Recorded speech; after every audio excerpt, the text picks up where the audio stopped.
So, আমরা গত ক্লাসে ওদের একটা ইন্ট্রোডাকশন দিয়েছিলাম যে ইমোশনাল ইন্টেলিজেন্স এখন খুবই সব জায়গায় খুবই বেশি ইম্পর্টেন্স দেওয়া হচ্ছে।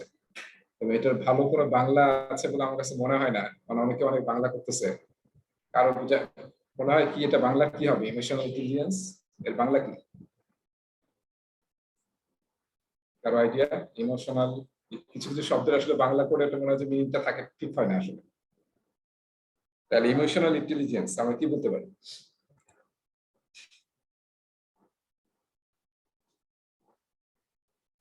কারো আইডিয়া আছে?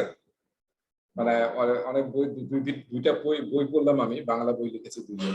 তো দেখলাম যে একজন এটাকে বাংলা করতেছে আবেগীয় বুদ্ধিবৃত্তি, আর আরেকজন বোধহয় আবেগজনিত বুদ্ধিবৃত্তি, এরকম দুটো নাম ইয়া করছে, বাংলা করছে। আমার মনে হয় ইমোশন শুধু আবেগকে আসলে ইয়া করে না, আসলে মস্তি এটা আসলে হোল লট অফ থিংস, তাই না? মাইন্ডের বিভিন্ন অবস্থায় মনে। আমি মানে সব দেখা যাচ্ছে তো না? কথা বলে যাচ্ছি। জি ভাইয়া। আইকিউ, আমরা এক সময় আইকিউ নিয়ে অনেক কথা বলেছি, এবং এটা আসলে 20 শতকের শুরু থেকে আইকিউ নিয়ে মানুষ কাজ করতেছে যে কার কত আইকিউ আছে আমরা মেজার করি, এবং বিভিন্ন টেকনিক আছে আইকিউ মেজার করার। এবং আমরা যত পরীক্ষা টরীক্ষা দেই সবগুলোই আসলে মানে বেশিরভাগই আমাদেরকে দেখে হচ্ছে আইকিউ, তাই না? তো পরীক্ষা টরীক্ষায় চাকরি পাওয়া, ভর্তি হওয়া, সবকিছুর মধ্যে আইকিউ। আরেকটা শব্দ আমরা ইদানিং খুব ইউজ করতেছি, সেটা হচ্ছে কি ইকিউ। ইকিউ মানে কি? ইমোশনাল কুইশেন্ট। ইমোশনাল ইন্টেলিজেন্সকে মেজার করার জন্য যে টেকনিক, সেটা হচ্ছে ইমোশনাল কুইশেন্ট।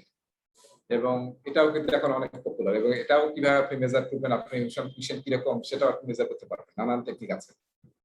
আর আরেকটা একটা শব্দ এখন আমার কাছে মনে হয় খুবই অ্যাপ্রোপ্রিয়েট, সেটা হচ্ছে টিকিউ। সেটা হচ্ছে টেকনোলজি কুইশেন্ট। আপনি আসলে টেকনোলজিতে কতটুকু দক্ষ, আপনি টেকনোলজিটা জানেন কিনা, কারণ এখন এমন কোনো সেক্টর নাই যেখানে টেকনোলজি ছাড়া কাজ করা সম্ভব, রাইট? সো এই যে ঢাকা ইউনিভার্সিটি আমার মনে হয় পাবলিক ইউনিভার্সিটির মধ্যে মানে লাস্টের দিকে বোধহয় শুরু করছে, যতটুকু শুনেছিলাম যে মানে জুমে ক্লাস করা, অনলাইনে ক্লাস করা, এগুলো বোধহয় বেশ পিছিয়ে ছিল, যেখানে প্রাইভেট ইউনিভার্সিটি একটু দেরি করে নাই, কিন্তু মানে পাবলিক ইউনিভার্সিটি কিন্তু বেশ স্লো মুভ করছে এটাতে। সো এই যে এখানে আমাদের কিন্তু সবাইকে এখন টিকিউ, আপনি যে সেক্টরে থাকেন না কেন, টেকনোলজিক্যালি আপনাকে কুইশন হতে হবে, টেকনোলজি ব্যবহার সম্বন্ধে জানতে হবে। টেকনোলজির যে সমস্ত বাজওয়ার্ড গুলো চারিদিকে ঘুরতেছে, ক্লাউড, তাই না, আর্টিফিশিয়াল ইন্টেলিজেন্স, ব্লকচেইন, এই সম্বন্ধে আমাদের কিছুটা ধারণা থাকতে হবে, ঠিক আছে? ডেভঅপস, সেগুলো না জানলে কিন্তু আমরা দেখা যাবে কোথাও কথা হচ্ছে, কিছু হচ্ছে, আমরা কিছু বুঝতেছিলাম। সো এরকম যাতে না হয়ে যায় আর কি। সো দ্যাটস ওয়াই আমাদের টেকনোলজি কুইশনটা থাকতে হবে। সো আমরা এখানে আলোচনা করতেছি applying emotional intelligence to promote team performance. তো লেটস সি, টপিকটা কিন্তু একদম নতুন, এবং এটার জন্য আর কোনো আলাদা কোনো বইটই পড়ার দরকার নাই। মানে পড়লে ইমোশনাল ইন্টেলিজেন্সের বই পড়তে পারেন, যেটা আমরা সবাই হয়তো জানি, ড্যানিয়েল গোলম্যান, ওনার যে ইমোশনাল ইন্টেলিজেন্স নামে বইটা আছে, ওইটা পড়তে পারেন যদি মানে আরো ডিটেইল জানতে চান। আর এমনি পিএমবকে আসলে খুব একটা বেশি আলোচনা ছিল না, গত পিএমবক 6 এডিশনেই ইমোশনাল ইন্টেলিজেন্স প্রথম আলোচনা করছিল পিএমআই, তাও খুবই ছোট করে রিসোর্স চ্যাপ্টার, যে কিভাবে ইমোশনাল ইন্টেলিজেন্স ইম্প্যাক্ট ফেলে, এবং আমাদেরকে আসলে ইমোশনালি কিভাবে ইন্টেলিজেন্টলি টিমের সাথে কাজ করতে হবে। এবং ওখানে দুইটা কথা বলেছিল, একটা হচ্ছে পার্সোনাল ইমোশনাল ইন্টেলিজেন্স, পার্সোনাল ইআই, আর একটা বলেছিল টিম ইআই, একটা টিম যে কাজ করছে তারও কিন্তু ইমোশনাল ইন্টেলিজেন্সটা গ্রো করতে হবে, তাহলে আসলে টিমটা ভালো কাজ করবে। এই যে অনেকে বোধহয় এটা প্র্যাকটিস করে, কেউ আছে আমাদের এখানে প্রতিদিন 3 বার, যে এইভাবে হাতে বসে চোখ বন্ধ করে জোরে জোরে শ্বাস নিতে হবে, হ্যাঁ? করেন কেউ? এটা নাম কি প্র্যাকটিসটা? Yoga, breathing exercise. ও ব্রিদিং। হ্যাঁ, ব্রিদিং এর একটা টেকনিক আর কি। সো এটা অনেকে বলে খুবই চমৎকার টেকনিক আর কি। এটা 3 বার করতে বলা হয়। একটা হচ্ছে আপনি বোধহয় সকালে, তারপরে একটা হচ্ছে বোধহয় দুপুর বা বিকালে, ভুলে গেছি, আর একটা হচ্ছে রাতে শোয়ার আগে করতে হবে। জাস্ট 10 বার, মানে এইভাবে হাত দিয়ে চোখ বন্ধ করে এইভাবে বসবেন আপনি, একদম রিল্যাক্স ভাবে বসে, আসলে আপনি খুব নাক দিয়ে নিঃশ্বাস নিয়ে মুখ দিয়ে ছাড়তে হবে, জোরে জোরে নিঃশ্বাস নিয়ে মুখ দিয়ে ছাড়তে হবে। সো এটা কিন্তু মানে আমাদের যে ইমোশন এবং আমাদের মাইন্ডফুলনেস, এগুলোকে আসলে অনেক ইয়া করে, হেল্প করে, এবং আমাদের ব্রিদিংটাকেও অনেক ভালো রাখে, ব্রিদিং প্রসেসটা। তো ইমোশনাল ইন্টেলিজেন্সের মধ্যে 5টা আসলে কম্পোনেন্ট আছে। হ্যাঁ, একটা হচ্ছে পার্সোনাল ফ্যাক্টর নিয়ে আলোচনা, একটা হচ্ছে সোশ্যাল ফ্যাক্টর নিয়ে আলোচনা। পার্সোনালটাকে আমরা বলতেছি personal skill, personal skill category, একটা হচ্ছে ইন্টারপার্সোনাল স্কিল, যেটা হচ্ছে আমরা আমাদের সোসাইটির সাথে যখন আমরা কমিউনিকেট করছি, টিমের সাথে, অফিসের অন্যান্য কলিগদের সাথে, সেটা হচ্ছে interpersonal skill, person to person. So এটার জন্য আমি একটা ফিগার আমার আগের স্লাইডে অ্যাড করেছিলাম। আমার মনে হয় সেই ফিগারটা একটু দেখালে সুন্দর হবে। আমি এখানে পরে আপনাদেরকে অ্যাড করে পাঠিয়ে দেবো, এখন আমি এখানে অ্যাড করে নিয়ে আসি, একটু দেখাই আমি। এই যে এখানে আছে, দেখা যাচ্ছে ফিগারটা? জি ভাইয়া। হ্যাঁ, এই ফিগারটা আসলে ইয়াতে আছে, কয়েকটা বই এই ফিগারটা আছে, এবং ইমোশনাল ইন্টেলিজেন্স বই পাবেন। সেই ফিগারটা থেকে আমার মনে হয় 2-3টা প্রশ্ন আসতে পারে। ইমোশনাল ইন্টেলিজেন্স থেকে কিন্তু আপনি 3 থেকে 5টা প্রশ্ন পাবেন, তার মধ্যে এই ফিগার থেকে অবশ্যই একটা প্রশ্ন পাবেন। সো এই যে ইমোশনাল ইন্টেলিজেন্স আমরা 5টা পার্ট বললাম, একটা হচ্ছে self awareness, self regulations, motivation. বাম সাইডে যদি দেখেন এই ফিগারটা একটু খেয়াল করেন, এটিকে হচ্ছে আমরা এখানে 4টা কোয়াড্রেন্ট পাচ্ছি, তাই না? 4টা কোয়াড্রেন্ট। এই বাম সাইডটা হচ্ছে আমাদের পার্সোনাল ইমোশনাল ইন্টেলিজেন্স নিয়ে কাজ করতেছে, এই বাম সাইডটা। আর ডান সাইডটা হচ্ছে ইন্টারপার্সোনাল, যেটা আমরা সোশ্যাল বলছি, ডান সাইডটা। আর যদি হরিজন্টালি আসেন, সবাই একটু খেয়াল করেন, হরিজন্টালি হচ্ছে প্রথমে এই 2টা কোয়াড্রেন্টে কাজ করতে হবে। হ্যাঁ, সেলফ অ্যাওয়ারনেস, মানে আগে রিকগনাইজ করতে হবে নিজের সেলফকে, নিজের কি কি কারণে আবেগ হয়, কেন আপনি ভয় পান, কেন আপনি খুশি হন, কেন আপনি রেগে যান, এই জিনিসগুলো আসলে আপনাকে বুঝতে হবে। ঠিক আছে, এটাকে আইডেন্টিফাই করতে হবে। আর এই উপরের সাইডে যেটা দেখতেছি সেটা হচ্ছে রেগুলেট। আপনাকে শুধু আইডেন্টিফাই করলে হবে না, এখন আপনাকে রেগুলেশন করতে হবে আপনার আবেগ। এখন আপনি রেগে যান হুট করে, ঠিক আছে, কিন্তু আপনাকে দেখতে হবে যে আসলে কোন জায়গায় সে রাগাটা উচিত বা উচিত না। আপনি তো একটা সোশ্যাল এনভায়রনমেন্ট বা সোশ্যাল পরিবেশে ওইভাবে রেগে যেতে পারবেন না। বা যদি কেন রাগে এটা যদি আপনি আইডেন্টিফাই করতে পারেন, তাহলে কিন্তু আপনি এটা দূর করতে পারেন। তারপরে কেন ভয় পাই আমরা, ভয় একটা অনেক ব্যাপার আছে। এবং আমাদের কিন্তু এখানে একটা টপিক অ্যাজাইল থেকে মেইনলি এসেছে, সেটা হচ্ছে যে সাইকোলজিক্যাল সেফটি। একটা অর্গানাইজেশনের সাইকোলজিক্যাল সেফটি এনশিওর করতে হবে, যাতে সবাই আসলে ওপেনলি ট্রান্সপারেন্টলি কমিউনিকেট করতে পারে, কথা বলতে পারে, কাজ করতে পারে। যদি সাইকোলজিক্যাল সেফটি এবং ফিজিক্যাল সেফটি না থাকে, মানে কোনো অর্গানাইজেশন আসলে খুব ভালো কাজ করতে পারবে, আর অ্যাজাইল তো ফেল করবে। আর প্রজেক্ট ম্যানেজমেন্টটা আসলে খুবই ইম্পর্টেন্ট। হ্যাঁ, এটা পার্সোনাল সেফটিটা, সাইকোলজিক্যাল সেফটি। সো তাহলে আমরা কি দেখতেছি, এটা হচ্ছে পার্সোনাল সাইড, এই 2টা কোয়াড্রেন্ট, আর এটা হচ্ছে আমাদের ইন্টারপার্সোনাল সাইড।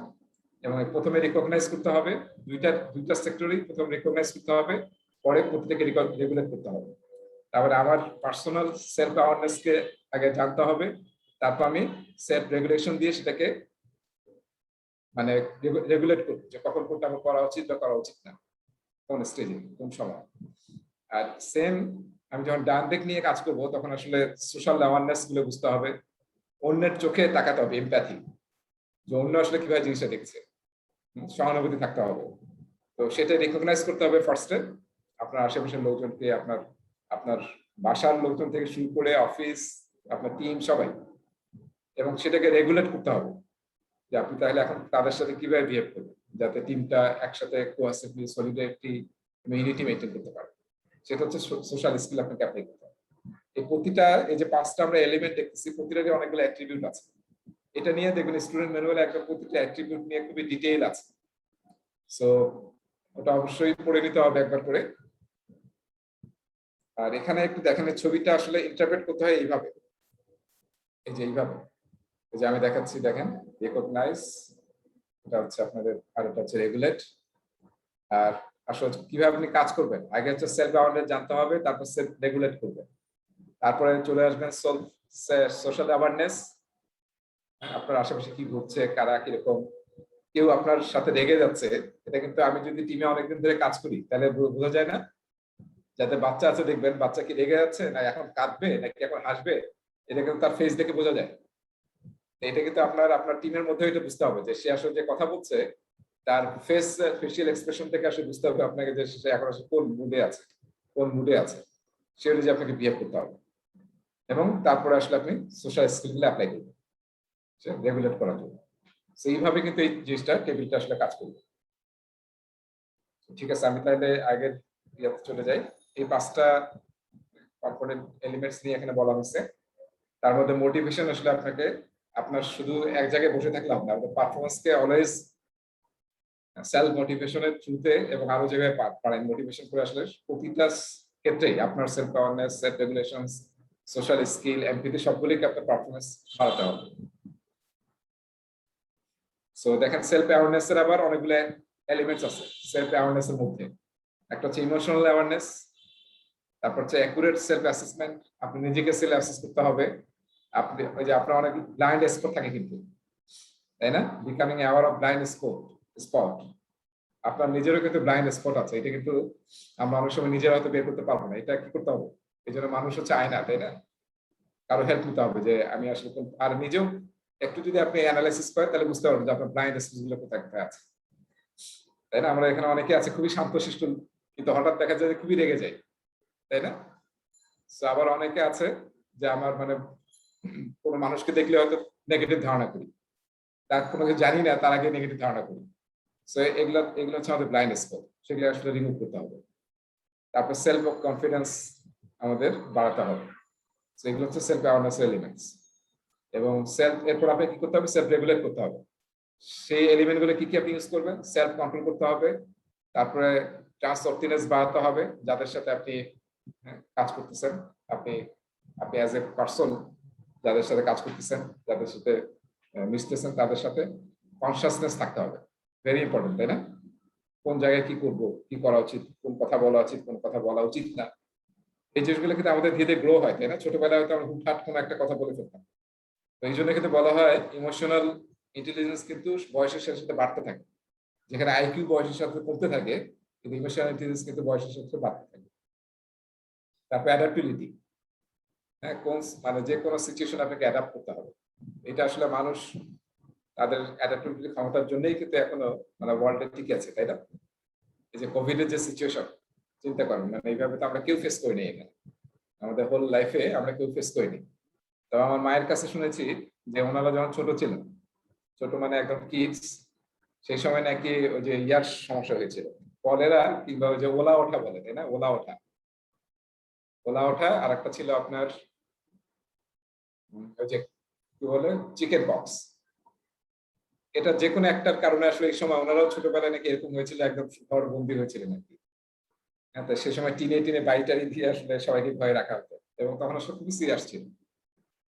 সেই সময় যদি কেউ বই পড়ে থাকেন, যেমন একটা বই আছে না ইয়ার বিভূতিভূষণের, আরণ যেন আরণ্যক নাকি কি যেন, ওখানে কিন্তু দেখা যাচ্ছে গ্রামের পর গ্রাম মানুষ ওলা ওঠা, এটা কিন্তু মারা যাচ্ছে, যেটা আসলে কোনো কঠিন কোনো একটা রোগ না, তাই না? আমরা এখন জানি ডায়রিয়া, এটা আসলে জাস্ট লবণের পানির ঘাটতি, কিন্তু ওই সময় খাওয়াই নিষেধ ছিল।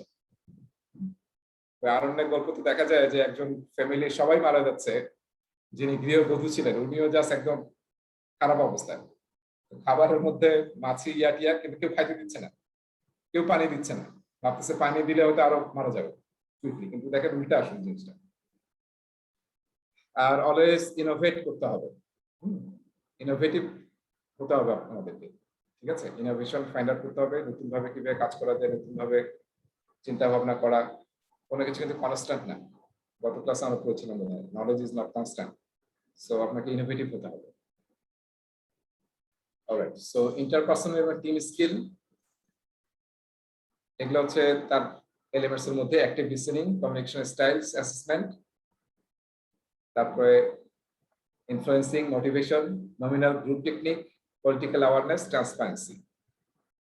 এবং এটার প্রতিটারই আবার দেখবেন যে এখানে আরো ডেসক্রিপটিভ আছে যে আপনার মোটিভেশন, আপনার যে মোটিভেশন করবেন, মোটিভেশন এলিমেন্টস এর মধ্যে কমিটমেন্ট, হ্যাঁ, তারপর হচ্ছে অ্যাচিভমেন্ট ড্রাইভ, যে আমরা যদি চ্যালেঞ্জ নেই, যেমন সামনে আমরা পিএমপি এক্সাম দেবো, ঠিক আছে, অ্যাচিভমেন্ট কিন্তু মানুষকে ড্রাইভ করে।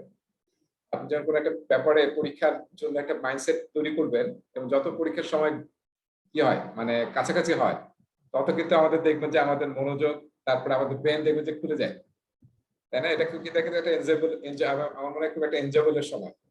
পরীক্ষা যত আগাইতে থাকে দেখবেন যে আপনার যে পড়াটা 2 দিনে হতো না, সেটা আপনার 1 ঘন্টায় হয়ে গেছে, ঠিক আছে? সো আপনার জন্য কিন্তু ছোট ছোট অ্যাচিভমেন্ট আপনাকে সামনে রাখতে হবে, যে আমি এখন কি অ্যাচিভ করতে চাই। পার্সোনাল ডেভেলপমেন্ট থেকে শুরু করে আপনার নিজের ইমোশনাল ইন্টেলিজেন্স সবকিছু ইনিশিয়েটিভ নিতে হবে এবং অলওয়েজ অপটিমিস্টিক হতে হবে। ঠিক আছে, অনেক লোকজনই কিন্তু আমরা খুবই নেগেটিভ চিন্তা ভাবনা করি অলওয়েজ, কিন্তু আসলে ওয়ার্ল্ডে বেশিরভাগ লোকই আসলে পজিটিভ চিন্তা ভাবনা করে। সো আমাদেরকে যদি এরকম থাকে নেগেটিভ মাইন্ডসেট, আমাদেরকে অপটিমিস্টিক হতে হবে। এমপ্যাথি, অন্যের চোখে নিজেকে দেখতে হবে, আসলে শুধু নিজের না, অন্যের স্বার্থকেও বুঝতে হবে। Looking inwards, try to understand others, এবং আপনাকে সার্ভিস ওরিয়েন্টেড হতে হবে। আমি অন্যের জন্য কাজ করবো, অন্যের জন্য অন্যকে হেল্প করবো, এই মাইন্ডসেটটা আমাদের খুব ইম্পর্টেন্ট, তাই না? Service orientation. Are looking outward, অন্যদেরকে ডেভেলপ করা, শুধু নিজেই ডেভেলপ না, অন্যদের ডেভেলপমেন্টের জন্য কাজ করতে হবে। আমরা কিন্তু এটা পড়েছি, লিডারশিপের একটা বৈশিষ্ট্য, তাই না? লিডাররা আরো লিডার তৈরি করে, আর যারা ম্যানেজার তারা জেনারেলি ফলোয়ার্স তৈরি করে। সো আমাদেরকে দেখতে হবে আমার টিমের সবার গ্রোথ ঠিক মতো হচ্ছে কিনা, এবং একটা টার্ম আমরা অ্যাজাইলে বলেছি, সেটা হচ্ছে গ্রোথ মাইন্ডসেট। আমার নিজের গ্রোথ মাইন্ডসেট থাকতে হবে, আমার টিমের সবার জন্য গ্রোথ মাইন্ডসেট থাকতে হবে, সবাই যাতে আসলে গ্রোথ মাইন্ডসেট নিয়ে কাজ করি। তারপর হচ্ছে লেভারেজিং ডাইভার্সিটি, এটা নিয়ে আমরা অনেক কথা বলেছি, যে আমরা বিভিন্ন কালচারের, বিভিন্ন বয়সের, বিভিন্ন দেশের, বিভিন্ন রিলিজনের আমরা লোকজনকে নিয়ে কাজ করি, তাইলে আসলে কি আরো বেটার রেজাল্ট আসবে। আর পলিটিক্যাল অ্যাওয়ারনেস, এটা আমরা বারবার আলোচনা করছি, যে আপনাকে কিন্তু পলিটিক্যালি অ্যাওয়ার হতে হবে। টিমের ভিতরে পলিটিক্স, অর্গানাইজেশনের ভিতরে পলিটিক্স, এগুলো খুবই সাংঘাতিক। ঠিক আছে, আপনার ক্যারিয়ার ধ্বংস করে দিবে বা আপনাকে অনেক উপরে উঠে নিয়ে যাবে। সো পলিটিক্যাল অ্যাওয়ারনেস আপনার আসলে সবসময় চোখ কান খোলা রাখতে হবে, এবং দেখতে হবে আসলে কিভাবে, কার সাথে, কোন টিমের সাথে আপনার কাজ করতে হবে। আচ্ছা, এরপরে আসতেছে আমরা social skills elements. Social skill, মানুষের সাথে বা ইন্টারপার্সোনাল আমরা কিভাবে কমিউনিকেট করবো। তাহলে একটা হচ্ছে কমিউনিকেশন, বিল্ডিং বন্ডস তৈরি করা টিমের মধ্যে। তারপর হচ্ছে কোলাবোরেশন, কোঅপারেশন, চেঞ্জ ক্যাটালিস্ট হিসেবে কাজ করা, কনফ্লিক্ট ম্যানেজমেন্ট করা, ইনফ্লুয়েন্স, লিডারশিপ, টিম ক্যাপাবিলিটিস, এই জিনিসগুলো প্র্যাকটিস করা। এবং এই সোশ্যাল যে স্কিলস এলিমেন্টস এর মধ্যে কমিউনিকেশন আর প্রতিটাকে আসলে আবার ডিটেইল করেছে, এবং স্টুডেন্ট ম্যানুয়ালে আরো ডিটেইল আছে। সো এখানে কিছু মানে বলা আছে যে কিভাবে আসলে আমরা কমিউনিকেশন করবো, টিমের মধ্যে বন্ডিং তৈরি করবো, তারপরে হচ্ছে আমরা কিভাবে কোলাবোরেশন করবো, চেঞ্জ ক্যাটালিস্ট হিসেবে কাজ করবো।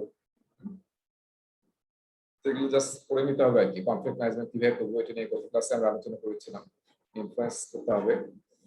আমরা একটা ভিডিও দেখবো যে আসলে সব জায়গায় কিন্তু আপনার দেখা যায় আপনার ক্ষমতা থাকবে না, আপনি হয়তো সেই লেজিটিমেট পাওয়ার পান নাই, কিন্তু তখন আসলে আপনার এক্সপার্ট পাওয়ার, ইনফ্লুয়েন্স পাওয়ারটা কাজে লাগাতে হবে।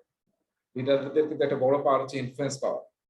ঠিক আছে, আমরা যে বঙ্গবন্ধু শেখ মুজিবুর রহমান, ওনার কিন্তু বড় পাওয়ার ছিল ইনফ্লুয়েন্স পাওয়ার, তাই না? উনি মানুষকে খুবই ইনফ্লুয়েন্স করতে পারতেন, এবং সবার সাথে রিলেশনটা ওরকম ছিল, তুই তুমি এরকম রিলেশন ছিল আর কি। ঠিক আছে, সো এই যে এখানে আমরা এক ভিডিও দেখি, পিএমআই এর ভিডিওটা কি বলেছে, লেটস সি। আচ্ছা, তার আগে সাউন্ড শেয়ার করতে হবে।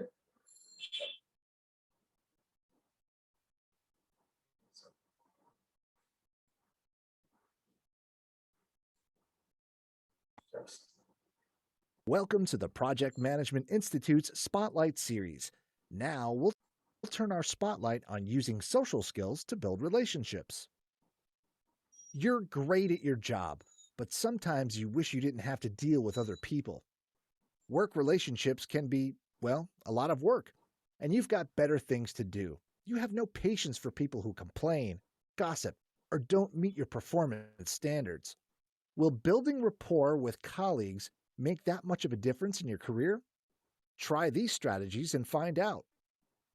If you want to connect with others, ask questions to learn what interests them. Most people love to talk about themselves to someone who's really curious. When you find out what turns them on, dig deeper. What got them interested in collecting old record albums? What's their favorite kind of music? And so on. Don't fake it. For this technique to work, you have to foster a sense of curiosity. Another way to build rapport with colleagues is to make an effort to validate their feelings. When you see that someone's upset or frustrated, it's easy to walk away. Instead, take the time to listen to them closely and reflect back what you've heard. This shows that you care enough to reach out and that you're a great listener. By acknowledging their feelings, you'll score points. Validating feelings shows that you care, and so does doing little things for others. Some people in your company are doing great work. When you recognize their contributions, show your appreciation by thanking them. Your associates will appreciate your kindness, and it's another great way to build relationships.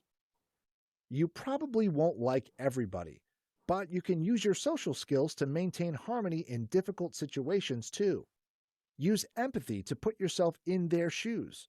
If you find yourself getting frustrated, focus on business goals. Use self-regulation to collaborate with your teammate. When the project is over, thank them for their contribution.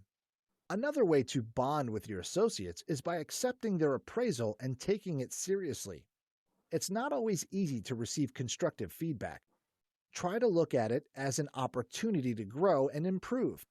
Use active listening to clearly understand the other person's point of view.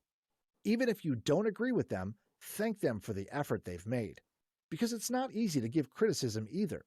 And if you act on their feedback, it shows that their ideas matter to you.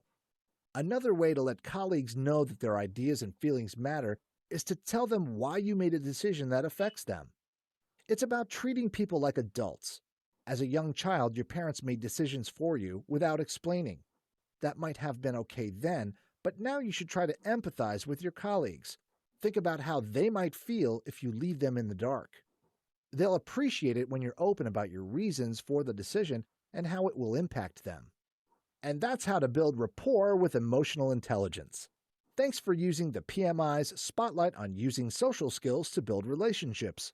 For more সবাই দেখেছেন ভিডিওটা সুন্দর ছিল তাই না জি ভাইয়া হ্যাঁ খুব ভালো ভিডিও ছিল এটা দেখলাম So, মানে অনেক সুন্দর সুন্দর টেকনিক বলছে আর কি যে কিভাবে আমরা ইউজ করতে পারি তুমি দেখেন এটা কিন্তু অনেক কিছু আমরা স্কিপ করি তাই না আমাদের থ্যাংক ইউ বলতে কার্পণ্য আছে তারপর কারো মানে ফ্রাস্ট্রেটেড হলে খুবই সবার ছোট ছোট জিনিসগুলো নিয়ে কাজ করে সে কেমন আছে তার ফ্যামিলি কেমন আছে তাই না আমাদের জানা অনেকে আমরা খুঁজে রাখি না যে আসলে আমার পাশে যে বসে তার আসলে মানে কে কি আছে কি করতেছে না করতেছে কিছুই আমরা জানি না এগুলো কিন্তু আমাদের মানে কিউরিওসিটি থাকতে হবে কথা বলতে হবে এইভাবে কিন্তু প্রজেক্টের বা খালি অফিসের কথা বলে কিন্তু তৈরি হয় ঠিক আছে সেটা আমাদের মাথায় রাখতে হবে আচ্ছা এরপরে অর্গানাইজেশনাল থিওরি এখানে যে টপিকটা আছে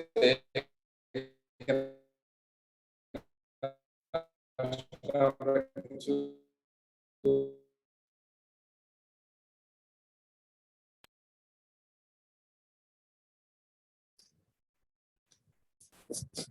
ভাইয়া কথা না ভেঙে ভেঙে আসতেছে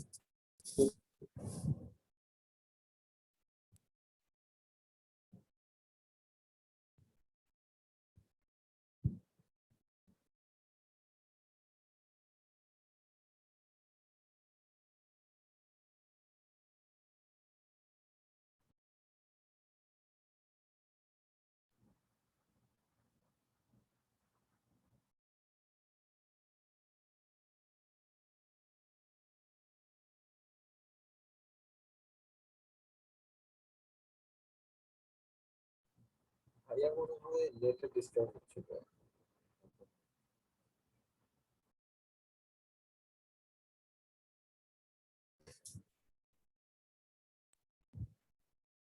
ভাইয়া চলে গেল নাকি ভাইয়া ডিসকানেক্টেড হয়ে গেছে ও দেখ আমি ভাবতেছিলাম যে আমার কানেকশনের সমস্যা কি আমিও ডিসকানেক্টেড হয়ে গেছে আমি এটাই ভাবতেছিলাম এখন হোস্ট কে ওসমান কে ওসমান আমাদের অ্যাডমিট করব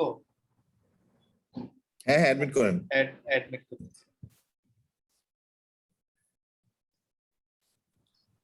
হোস্ট মনে হয় আমি হয়ে গেছি ওসমান ভাই কাকু ভাই ভাইয়া বলছে যে আমি চলে গেলাম ওসমান আসতেছে ওসমান ক্লাস নিবে শুরু করেন। ওসমান ভাই ক্লাসে হ্যাঁ ভালো বলছে, ভেরি ওয়েল সেড। আজকে খুব প্রেসার গেল আমার উপর দিয়া। ভাই আমার উপর দিয়ে সেরকম, আমি জাস্ট এই ক্লাসটা শুরু হওয়ার আগ মুহূর্তে আমার মানে বস লেভেলে একজনের সাথে ফোন অ্যাটেন্ড করতে হয়েছে, জাস্ট শেষ করে জাস্ট ঢুকছি। আচ্ছা, আপনার কি হয়েছে, ভাই? ফাইল আমার হচ্ছে ওই এমএসসি এর সাথে এক এমএসসি এর সাথে আরেক এমএসসি কিছু সিগন্যালিং কানেকশন করছি আর কি, এগুলো করতে করতে দেরি হয়েছে। কাদের এটা? রবি? বাংলাদেশ না, এখন লিবিয়াতে। ভাইয়া তো মনে হয় কাজ করে সুদানে। হ্যাঁ, আমি কাজ করি লিবিয়াতে। ও লিবিয়া সরি। লিবিয়া- এর আগে সুদানে ছিলেন তাই না ভাইয়া? এর আগে সুদানে ছিলাম। ওসমান ভাই এখন কোথায়, বাংলাদেশে না লিবিয়ায়? আমি ফিজিক্যালি বাংলাদেশে, কিন্তু অফিস হচ্ছে আপনার লিবিয়াতে, কাজ হচ্ছে লিবিয়ান অপারেটর। ও, যারা আপনাদের জন্য একটা গুড নিউজ আছে, লিবিয়ায় গাদ্দাফির ছেলে আবার জনগণের সাথে মিক্স আপ হইতে চাচ্ছে। গুড না ব্যাড আল্লাহ জানে, আমার জন্য আসলে কিছু না। ভাই কই, ভাই কি দেখে গেল নাকি? ওই ভাইয়া বললো না যে মানে আমি গেলাম, ওসমান আসতেছে। ওসমান তাহলে ভাই আমি আজকে খোঁজ করে তো বলছে আপনাদের এমএসসি শিখাই, আমার স্ক্রিন শেয়ার করি, করে হ্যাঁ, আপনাদেরকে কর। এমএসসি তে কিভাবে কনফিগার করে এগুলো দেখাই। জি ভাই শিখি ভাই কি বলেন, আমি তো এটা ছাড়া কিছু হ্যাঁ, পারি না। কন্টিনিউ করেন। রেজা ভাইরে বলি যে রেজা ভাই, ভাই আসছে ভাইয়া আসছে। যাক আমার আর ট্রেনিংটা নিতে হইলো না, এমএসসি শেখা হইলো না ভাইয়া আজকে আর। আপনাদের এমএসসি শিখা হইলো না। শিখতেছিলেন। ভাই আপনাকে দেখা যাচ্ছে না। হ্যাঁ, দেখা যাচ্ছে না, সেটাই বুঝতেছি। রেজা ভাই আমার জন্য ওয়েট করতেছিলেন। তুমি যখন কানেক্ট করছো তখন আমি দেখি যে বের হয়ে গেলাম, তোমার সাথে কিছু একটা প্রবলেম আছে।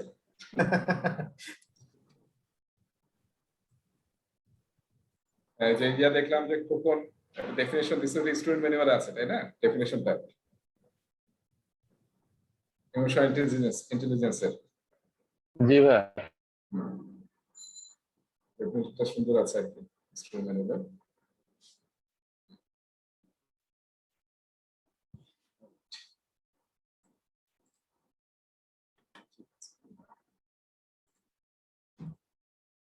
ওকে, আমরা ইয়াটা দেখতেছিলাম আসলে যে অর্গানাইজেশনাল থিওরি দেখছিলাম। সো এটা এমবিএ বিবিএ তে এগুলো পড়ায় আসে আসলে, যে মোটিভেশন থিওরি, এটা আসলে এইচআর এর ইন্ট্রোডাকশন টু এইচআর এ এই টপিকগুলো আছে। তাহলে এখানে আসলে পিএম এর অর্গানাইজেশনাল থিওরি মানে হচ্ছে যে আপনি যেহেতু পিপল নিয়ে কাজ করবেন, আপনি অর্গানাইজেশনাল যে অ্যাভেলেবল থিওরিজ গুলো আছে পিপল অর্গানাইজেশন ম্যানেজমেন্টের জন্য, তাদের বিহেভিয়ার ম্যানেজমেন্টের জন্য ইউ ক্যান ইউজ দ্যাট। এবং আমরা যেহেতু টিম নিয়ে কাজ করব, তো টিমের একটা বড় কাজ হচ্ছে তাদেরকে মোটিভেট করা। সো এই মোটিভেটের 4টা দেখেন থিওরি আছে, হ্যাঁ, এবং এই থিওরি থেকে আপনার এই 4টা থিওরি থেকে অন্তত 2টা বা 3টা প্রশ্ন পরীক্ষা আসবে। সো এই থিওরিগুলা আমি একটু এই স্লাইডে এখন অ্যাড করি নাই, থিওরিগুলো একটু আমি আগের স্লাইড থেকে পড়াই, আগের স্লাইডে যেটা আছে সেখানে একটু পড়াই আগে, এখানে আমি নিয়ে আসছি। দেখা যাচ্ছে? জি ভাইয়া।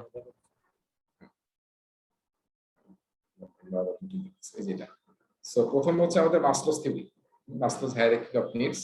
এটা আমাদের অনেকেই জানি, এটা হায়ারার্কি অফ নিডস। এবং এখানে দেখেন 5টা লেভেল আছে তাই না, 5টা লেভেল। ফিজিওলজিক্যাল লেভেল, যেটাকে আমরা একটা বেসিক নিড বলি, আসলে এটা থাকতে হবে মানুষ, এটা যদি না থাকে তাহলে আসলে পরের গুলোকে তাকে মোটিভেট করবে। এখানে আসলে হায়ারার্কি অফ নিডস এর মেইন মানে থিম হচ্ছে এটা, হ্যাঁ, যে আপনি যখন যে স্টেজে থাকবেন সেটা যখন আপনার ফুলফিল হয়ে যাবে, ওইটা কিন্তু আপনাকে মোটিভেট করবেন, আপনাকে তখন পরের স্টেজের জিনিসগুলো আপনাকে মোটিভেট করবে। আবার যখন আপনি সেফটি পেয়ে যাবেন তখন আসলে সোশ্যাল বিলঙ্গিং এইসব জিনিস আপনাকে মোটিভেট করবে। আর এরপরে এটা যখন আপনার অ্যাচিভ হবে তখন আসলে আপনাকে নেক্সট লেভেলটা আপনাকে মোটিভেট করবে। তবে একদম সবচেয়ে টপ লেভেল যেটা আমরা বলি সেটা হচ্ছে সেলফ ফুলফিলমেন্ট বা self actualisation, realisation of one's full potential. এটা আমার মনে হয় খুব কম লোকই পারে, যে আমি যেটা চাইছি, যেটা টার্গেট করেছি, এবং আমার যে মানে এক্সপার্টিস স্কিল কম্পিটেন্সি সেই অনুযায়ী আমি পাইছি, এই ফিলিংসটা খুব কম লোকেরই পাই। আমি একজনকে শুধু দেখতেছিলাম ওই যে আমাদের যে নায়ক রাজ্জাক, হ্যাঁ সবাই নায়ক রাজ্জাক, উনি দেখতাম যে শেষ বয়সে যতগুলো টিভি শোতে আসছেন এসে বলতেন যে আমি খুব satisfied about my life, about my career. এই কথাগুলো বলতে কিন্তু খুব কম শুনি, তাই না? এবং আমার আসলে পাওয়ার কিছু নেই, এরকম একটা কথা উনি বলতেন। সো সেলফ ফুলফিলমেন্ট কিন্তু সবার হয় না, মানে এটা আসলে ওই যে কি বলে ব্যাটে বলে লাগে না আসলে। হ্যাঁ, যখন আপনি এই স্টেজে পৌঁছবেন তখন আসলে আপনি যা করবেন সেটাই আসলে সোনা ফুলবে, হ্যাঁ, এবং যা চাবেন তাই হচ্ছে। এরকম আসলে দেখবেন যে এরকম সাকসেসফুল লোকের সংখ্যা খুব কম। সো এটা হচ্ছে আমাদের একদম টপ লেভেল, সেলফ ফুলফিলমেন্ট বা সেলফ অ্যাকচুয়ালাইজেশন। আসল থিম হচ্ছে এই 5টা লেভেল বুঝতে হবে যে এই 5টা লেভেল কি কি। একটা হচ্ছে যে যখন আপনি যে লেভেল অ্যাচিভ করে ফেলছেন সেটা আপনাকে মোটিভেট করবে না, নেক্সট লেভেল গুলোকে আপনি মোটিভেট করবে। সো তার মানে আপনার টিমের সাথে যখন আপনি কাজ করবেন তখন এটাও মাথায় রাখতে হবে যে আসলে সে কোন স্টেজে আছে এবং তাকে আমরা কিভাবে মোটিভেট করতে হবে। তো এটা যে পিরামিড আকারে দেখায়, তাই না? সো আপনাকে পরীক্ষায় কিরকম প্রশ্ন আসবে, আপনাকে প্রশ্ন আসতে পারে যে একটা সিচুয়েশন দিয়ে বলবে যে এটা আসলে কোন থিওরি, এটা ডেফিনেশন টাইপ। সো যেখানে হায়ারার্কি অফ নিডস পাবেন, আপনার নিডস নিয়ে বলতেছে, তখন হচ্ছে আসলে Abraham's Maslow's hierarchy of needs. আচ্ছা, সেকেন্ড থিওরি যেটা আমরা দেখতেছি সেটাকে বলা হয় থিওরি এক্স অথবা theory X and theory Y, কিংবা অনেক সময় নাম বলা হয় ম্যাকগ্রেগরস থিওরি। আপনি এক্স ওয়াই না বলে বলবো যে ম্যাকগ্রেগরস থিওরি। তাহলে আসলে ম্যাকগ্রেগরস বলতেছিলেন যে আমরা যে মানুষের সাথে কাজ করি, সো মানুষ আসলে দুই ধরনের হয়, একটা হচ্ছে এক্স টাইপ পিপল, একটা হচ্ছে ওয়াই টাইপ পিপল। আমি একটু দুই কালার ইউজ করছি, এক্স মানে হচ্ছে একটু ইয়েলো রাখছি, আর গ্রিন মানে পিপল, ওয়াই পিপল রেখেছি। সো এক্স পিপল টাইপ যারা, তারা আসলে নিডস মাইক্রো ম্যানেজমেন্ট, তাদেরকে ট্রাস্ট করা যায় না, তারা আসলে লেজি এবং তারা কাজে ফাঁকি দেওয়ার চেষ্টা করে। আচ্ছা না এরকম? আপনাদের টিমে আছে না এই টাইপের এক্স টাইপের পিপল? আর ওয়াই টাইপ হচ্ছে যারা সেলফলেড, নিজেরাই এম্পাওয়ার্ড, কাজ দেওয়ার আগেই তারা করে এবং যা দিবেন তারা আসলে আপনার বিশ্বাস করতে, মানে আপনি কনফিডেন্স রাখতে পারেন যে তারা করবেই, তারা করে ফেলবে ওইটা, এবং তারা মানে অলওয়েজ মোটিভেটেড এবং আসলে তারা ক্যাপেবল। ঠিক আছে? সো কোন টাইপের মানুষ ভালো, এক্স না ওয়াই? ওয়াই। ওই অবশ্যই ওয়াই। অবশ্যই ওয়াই। সো এবং ম্যানেজার যারা অ্যাজ আসলে, এ কলিগ হিসেবে ভাইয়া, হ্যাঁ হ্যাঁ right, as a colleague colleague হিসেবে ওয়াই ভালো ভাইয়া। ওয়াই ভালো। আবার ধরেন যদি ম্যানেজমেন্ট পার্সপেক্টিভ চিন্তা করি, যারা এক্স টাইপের পিপল এবং ম্যানেজার, তারা কি করবে? তারা আপনার দেখবেন যে ঘাড়ের উপরে অলওয়েজ মানে উকি দিতে থাকবে যে আপনি কি করতেছেন না করতেছেন। আর যারা ওয়াই টাইপের ম্যানেজার, তারা আসলে আপনাকে এম্পাওয়ারমেন্ট করবে। ঠিক আছে? এখানে দেখেন এই যে এটা আমার নিজের পরীক্ষার একটা প্রশ্ন আসছিল, একটা সিচুয়েশন দিয়ে বলছে এটা আসলে কোন টাইপের পিপল, এক্স টাইপের পিপল নাকি ওয়াই টাইপের পিপল। আমি সিচুয়েশন থেকে বুঝতেছি যেটা হচ্ছে নেগেটিভ। আমি পরীক্ষা হলে গিয়ে ভুলে গেছি যে আসলে এক্স পিপুলটা নেগেটিভ নাকি ওয়াই পিপুলটা নেগেটিভ। বুঝতে পারছেন? মানে আমার মনে নাই যে কোনটা আসলে এক্সটা ভালো না ওয়াইটা ভালো। তো এটা দেখেন, এটা মনে রাখা কিন্তু সহজ উপায় আমাকে পরে একজন শিখাইছে, সেটা হচ্ছে যে এটা, এই যে আপনি যদি স্মাইলি ইউজ করেন, আর যদি আপনি এরকম ইউজ করেন স্মাইলি, তাহলে কি দিস ইজ গুড না? হাসি মুখ, আর এটা কিন্তু ভালো টেকনিক ভাই, হ্যাঁ। আর ভুল হবে না। So, আপনার এক্সট্রা হচ্ছে প্রোস, হ্যাঁ, এবং এখানে আপনি উইকিতে সার্চ দিলে পাবেন উইকি পেজের দুইটা ছবি দেওয়া আছে। একটা হচ্ছে এরকম যে আমি যদি এক্স টাইপ পিপল হয় আমি কাজ দিতে চাই না, হাত আমার সবসময় এরকম, আমি কাজ দিতে চাই না। আর ওয়াই হচ্ছে আমি আসলে হাত ওপেন, হ্যাঁ, এনিথিং ইউ গিভ মি, এরকম দেওয়া আছে Y. So anything you ask me I will do that.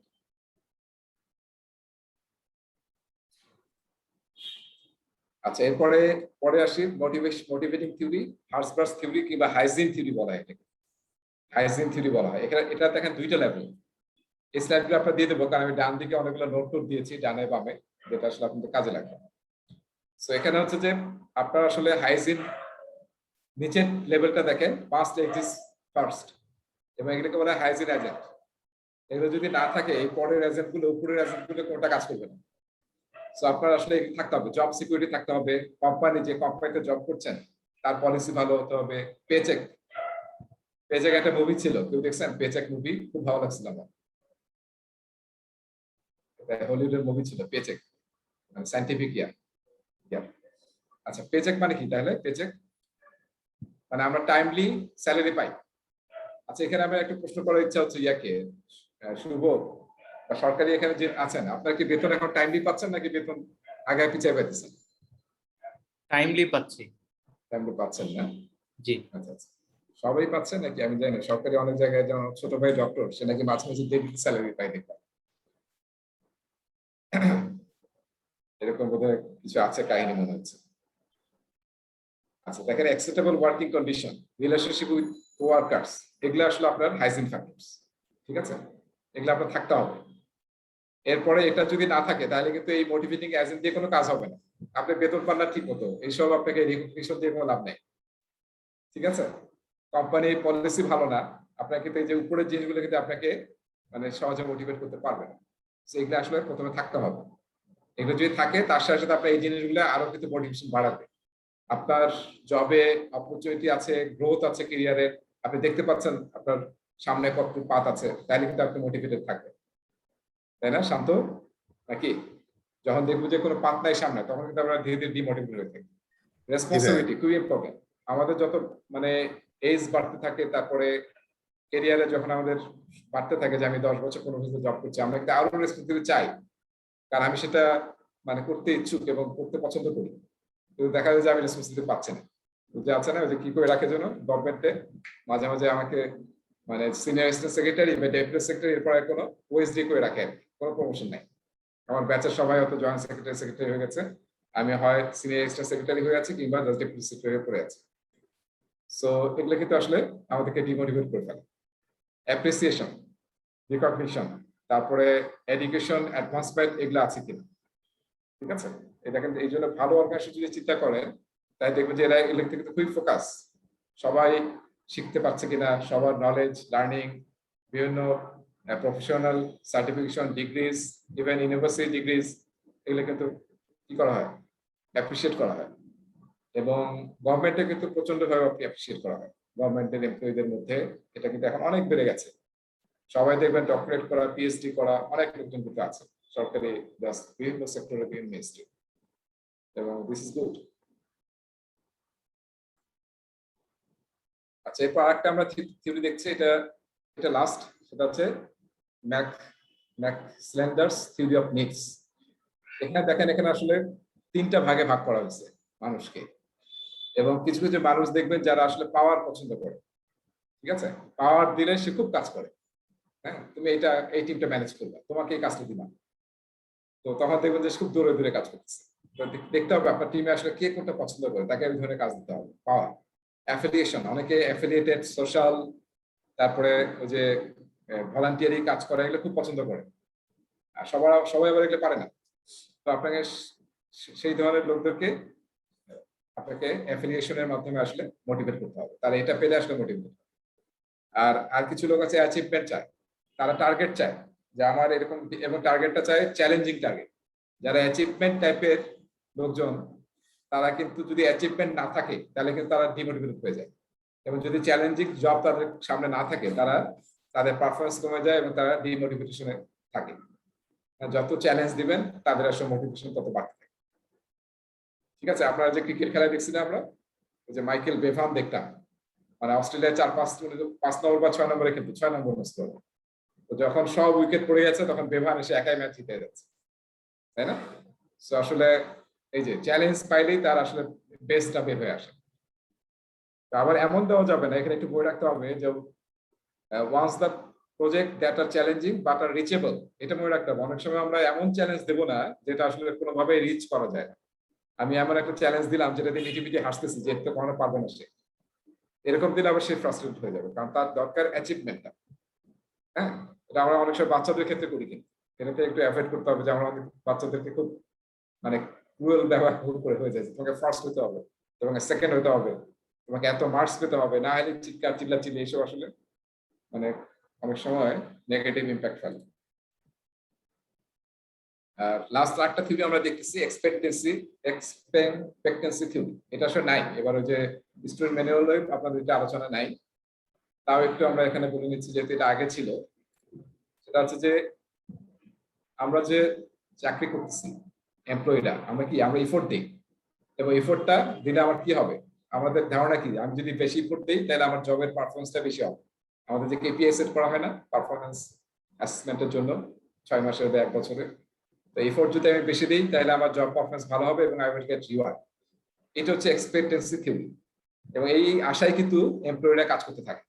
কিন্তু এখানে যদি ব্যত্যয় ঘটে যায়, হ্যাঁ, যদি এক্সপেক্টেড আউটকাম না আসে, যে আমি অনেক এফোর্ট দিলাম, আমি পারফরমেন্সও ভালো করলাম, কিন্তু আমাকে প্রমোশন দিল না, স্যালারি আপডেট হলো না, আপগ্রেড হলো না, তাহলে কিন্তু আমি ডিমোটিভেটেড হয়ে যাব।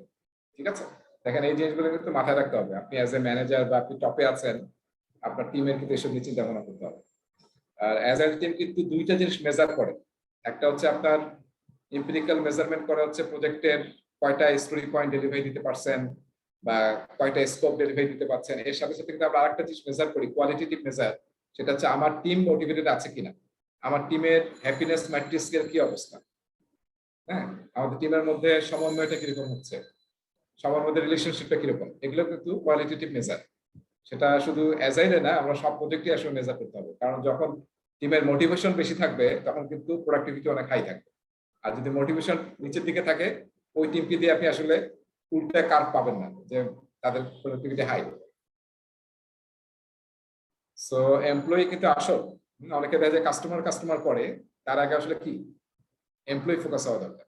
এই জন্য রবিন ব্রানসনের বোধহয় একটা কথা আছে যে এমপ্লয়ীদের জন্য যদি তুমি কিছু করো, তাহলে তোমাকে কাস্টমার নিয়ে বা তোমার বিজনেস নিয়ে চিন্তা করতে হবে, এমপ্লয়িরা সেটা ইয়ে করবে। আচ্ছা, আর একটা টার্ম দেখেন, লাইফ লং এমপ্লয়মেন্ট। যেমন আমাদের সরকারি চাকরি, তারপর অনেক বড় বড় অর্গানাইজেশন আছে যেখানে আসলে একবার চাকরিতে ঢুকলে আর চাকরি কি হয় না, কোনোভাবে চাকরি যায় না আর কি, রিটায়ারমেন্টের আগ পর্যন্ত। সো ওগুলো কেন বলে লাইফ লং এমপ্লয়মেন্ট। আবার আছে লাইফ লং অ্যাচিভমেন্ট। ঠিক আছে, আমি যদি সরকারি চাকরি এত বছর করি তাহলে আমি পেনশন পাবো, এত বছরের পেনশন পাবো, আমি একটা ঢাকায় একটা জায়গায় পাবো, ফ্ল্যাট পাবো, এরকম কিন্তু থাকে লাইফ লং অ্যাচিভমেন্ট। এখানে একটা শব্দ এখন অনেক ইউজ করা হয়, এমপ্লয়াবিলিটি, লাইফ লং এমপ্লয়াবিলিটি। এটা কি আমরা জানি সবাই এমপ্লয়াবিলিটি মানেটা কি? এমপ্লয়াবিলিটি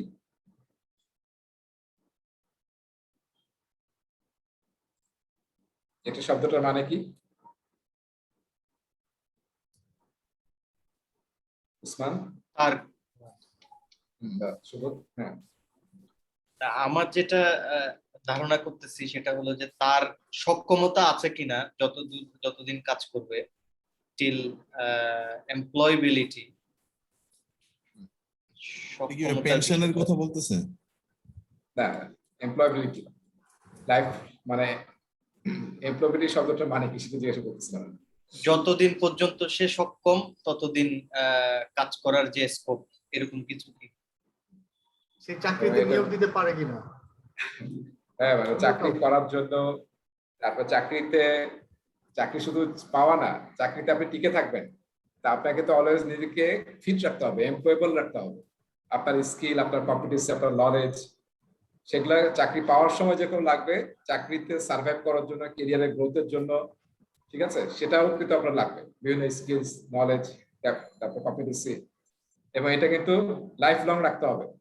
আমাদের এখানে একটা গল্প আছে, গল্পটা একটু আমি একটু বলতে চাই আপনাদের সাথে।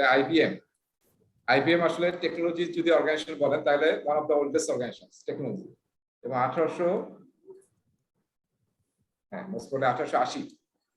1880 সালে আইবিএম মানে অ্যাজ এ অর্গানাইজেশন আসে।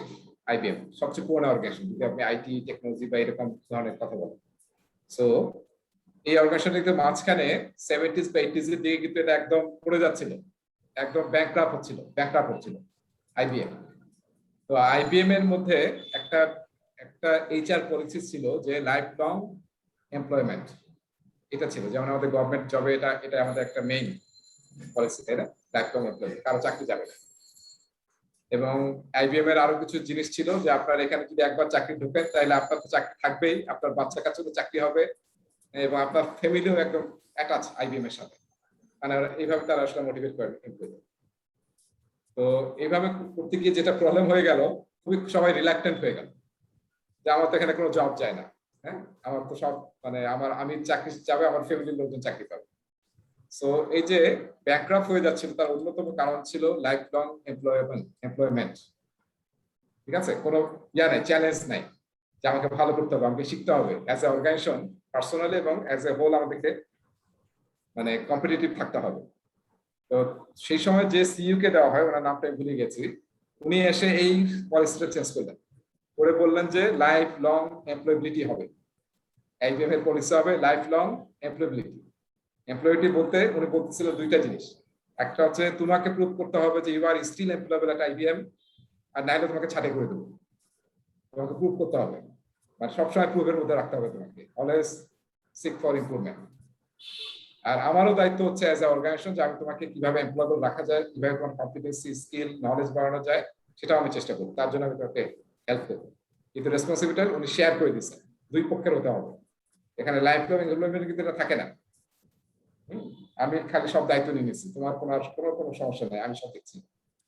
কিন্তু যখন আমি বলতেছি লাইফ লং এমপ্লয়েবিলিটি, তখন আসলে দুই ভাগে আমি দিয়ে দিলাম যে এমপ্লয়িকেও দেখাতে হবে যে I am still employable at IBM, আর আইবিএম এর যে দায়িত্ব আছে অ্যাজ এ অর্গানাইজেশন সেটা সে পালন করবে।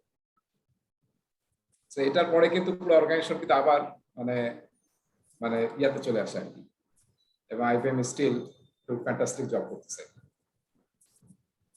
আচ্ছা দেখেন যে এখানে আরেকটা এগুলো খুব ছোট জিনিস, একটা হচ্ছে পার্কিউসিটস বা পার্কস বলি আমরা। কিছু কিছু এমপ্লয়িকে আমরা স্পেশাল কিছু রিওয়ার্ড দেই, যেমন পার্কিং স্পেস দেই, কর্নার অফিস, সবচেয়ে যে জায়গাটা আলো বাতাস হয় সেখানে দেই, এক্সিকিউটিভ ডাইনিং এর ব্যবস্থা করি, এসব হচ্ছে পার্কিউসিট বলে। জাস্ট শব্দগুলো জান। ফ্রিঞ্জ বেনিফিটস, এটা আসলে যে বেনিফিট গুলো স্ট্যান্ডার্ড পলিসি, যেমন আমাদের আছে না ইন্স্যুরেন্স, তারপরে পিএফ বলি যেটা, হ্যাঁ পিএফ, তারপর হচ্ছে পেনশন, এই জিনিসগুলো এগুলো বলতে আমরা ফ্রিঞ্জ বেনিফিটস। আর এই শব্দগুলো আজকাল খুবই ইউজ হয়। 360 ডিগ্রি ফিডব্যাক আর 180 ডিগ্রি ফিডব্যাক। আগে আসলে আমরা যখন এমপ্লয়ীদের পারফরমেন্স মেজার করতাম বা ফিডব্যাক নিতাম, তখন কি করতাম, হ্যাঁ শুধু সুপারভাইজার তার সাবঅর্ডিনেটকে কি করতো, মানে ইয়া করতো আর কি, এভালুয়েট করতো। কিন্তু এখন কিন্তু উল্টা, তাই না? 360, আমি এখানে আছি, আমার পিয়াররাও আমাকে এভালুয়েট করবে, আমার বস তো আমাকে করবে, আবার আমার যেটা নিচে যারা আছে আমার সাবঅর্ডিনেট বা আমার টিমমেট, তারাও আমাকে বলবে। সেটা হচ্ছে 360 ফিডব্যাক নিয়ে আসলে আমরা জানতে চাই সে আসলে কিরকম এমপ্লয়ি।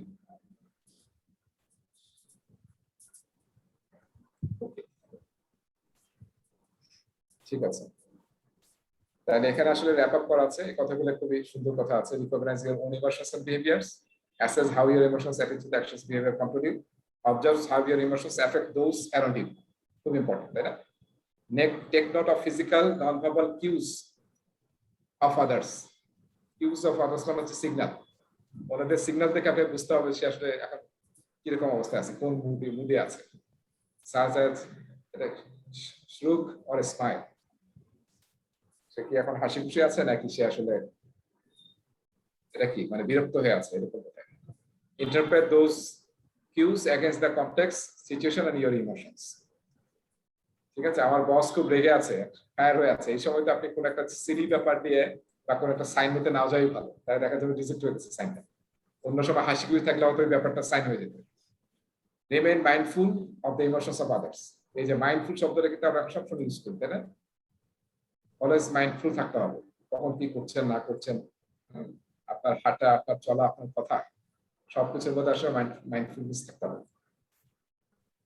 আচ্ছা ইয়া, আপনি তো মার্কেটিং এ না শুভ স্যার? আপনি আমি মার্কেটিং এ পড়াশোনা করছি,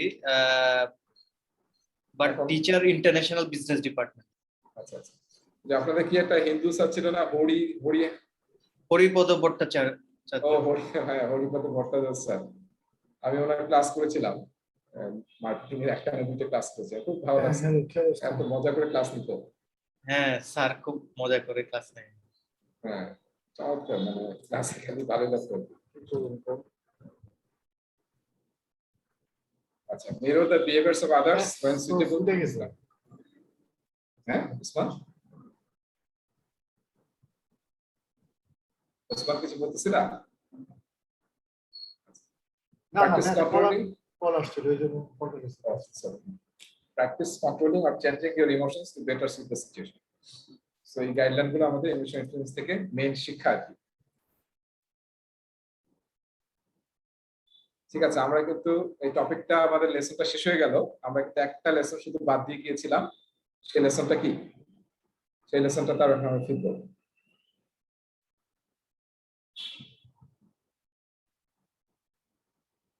কিছু পিকচারগুলো আমি ইউজ করছি স্পেশাল।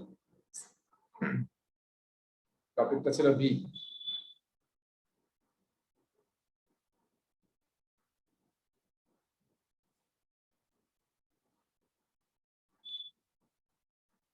আচ্ছা, এটা এখানে আমরা যে টপিকটা করব সেটা হচ্ছে আমাদের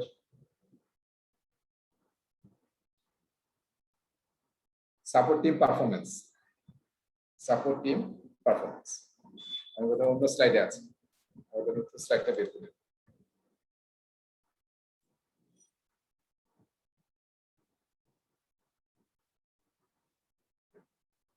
আচ্ছা, এখানে মানে টিমের পারফরম্যান্স মেজার করা, আমরা একটা জিনিসকে খেয়াল করছি যে স্পেশালি অ্যাজাইল প্রজেক্টে আমরা কিন্তু মানে পার্সোনাল পারফরম্যান্স মেজার করার চেয়ে কি মেজার করি? এই যে আমরা কোথায় মেজার করি অ্যাজাইল টিমের পারফরম্যান্স? কোন ইভেন্টে? কারণ মনে আছে কোন ইভেন্টে আমরা অ্যাজাইলের টিমের পারফরম্যান্স মেজার করি?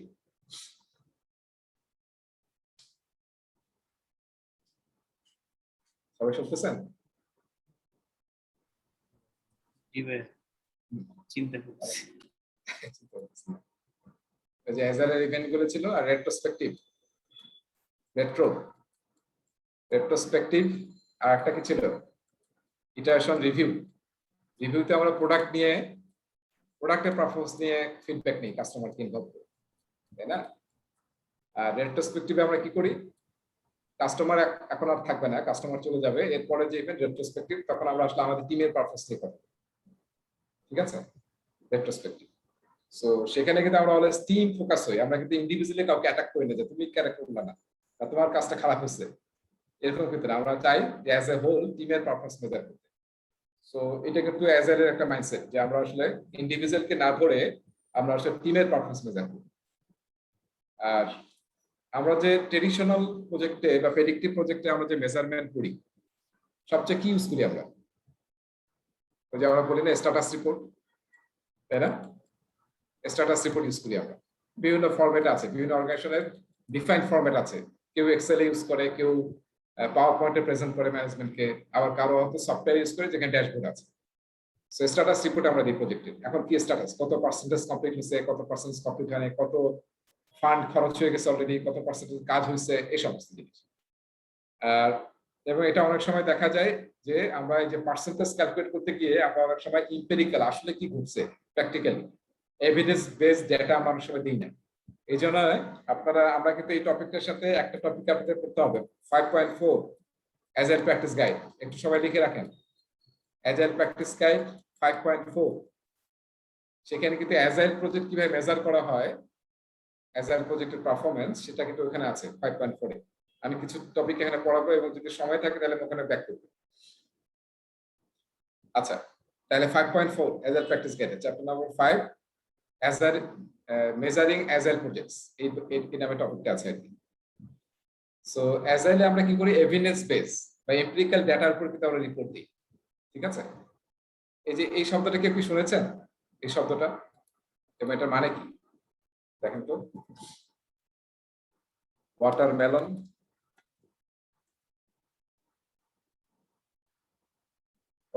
প্রজেক্ট বা ওয়াটারমেলন রিপোর্ট, এটার মানে কি কারো জানা আছে?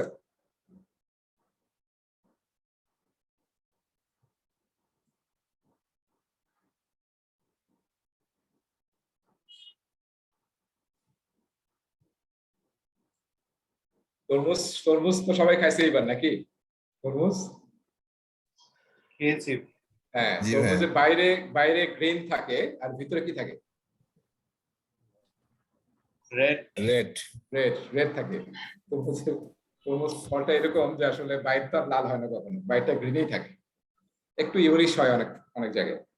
তো গ্রিন থাকে কিন্তু ভিতরে লাল থাকে। ওয়াটারমেলন প্রজেক্ট মানে হচ্ছে আমি মানে আমার ম্যানেজমেন্টকে দেখাচ্ছি যে আমার প্রজেক্ট খুব ভালো শেপ আছে, গ্রিন শেপে আছে, গ্রিন লাইটস গ্রিন সিগন্যাল দিচ্ছি আমি যে আমার সবকিছু গ্রিন, মানে ইন কন্ট্রোল আছে। এটা আসলে কি ভিতরে দেখা যাবে যে ওয়াটারমেলন কন্ডিশন, হঠাৎ করে দেখা গেলো বিশাল একটা ক্যাওয়াস হয়ে গেছে যেখানে আসলে রেড ইয়ার চলে আসছে। ঠিক আছে, এটাকে বলে ওয়াটারমেলন প্রজেক্ট। ঠিক আছে, আমরা যদি এভিডেন্স বেস ডেটার উপরে রিপোর্ট জেনারেট না করি, জাস্ট পার্সেন্টেজ কতটুকু কাজ হচ্ছে মানে জাস্ট ধারণার উপরে বা ঠিক মতো ফিজিক্যাল প্রোগ্রেস না দেখে, তাইলে এরকম ঘটে। ওয়াটারমেলন প্রজেক্ট বলে কিংবা ওয়াটারমেলন রিপোর্ট বলি আমরা। আর আরেকটা, এখানে যারা কর্পোরেটে কাজ করি, ম্যানেজমেন্টে আমরা একটা রিপোর্ট দিই, ট্রাফিক লাইট। কেউ ইউজ করছেন ট্রাফিক লাইট? ম্যানেজমেন্ট রিপোর্টে ট্রাফিক লাইট, এই যে ট্রাফিক লাইটে 3টা বাল্ব লাইট থাকে না?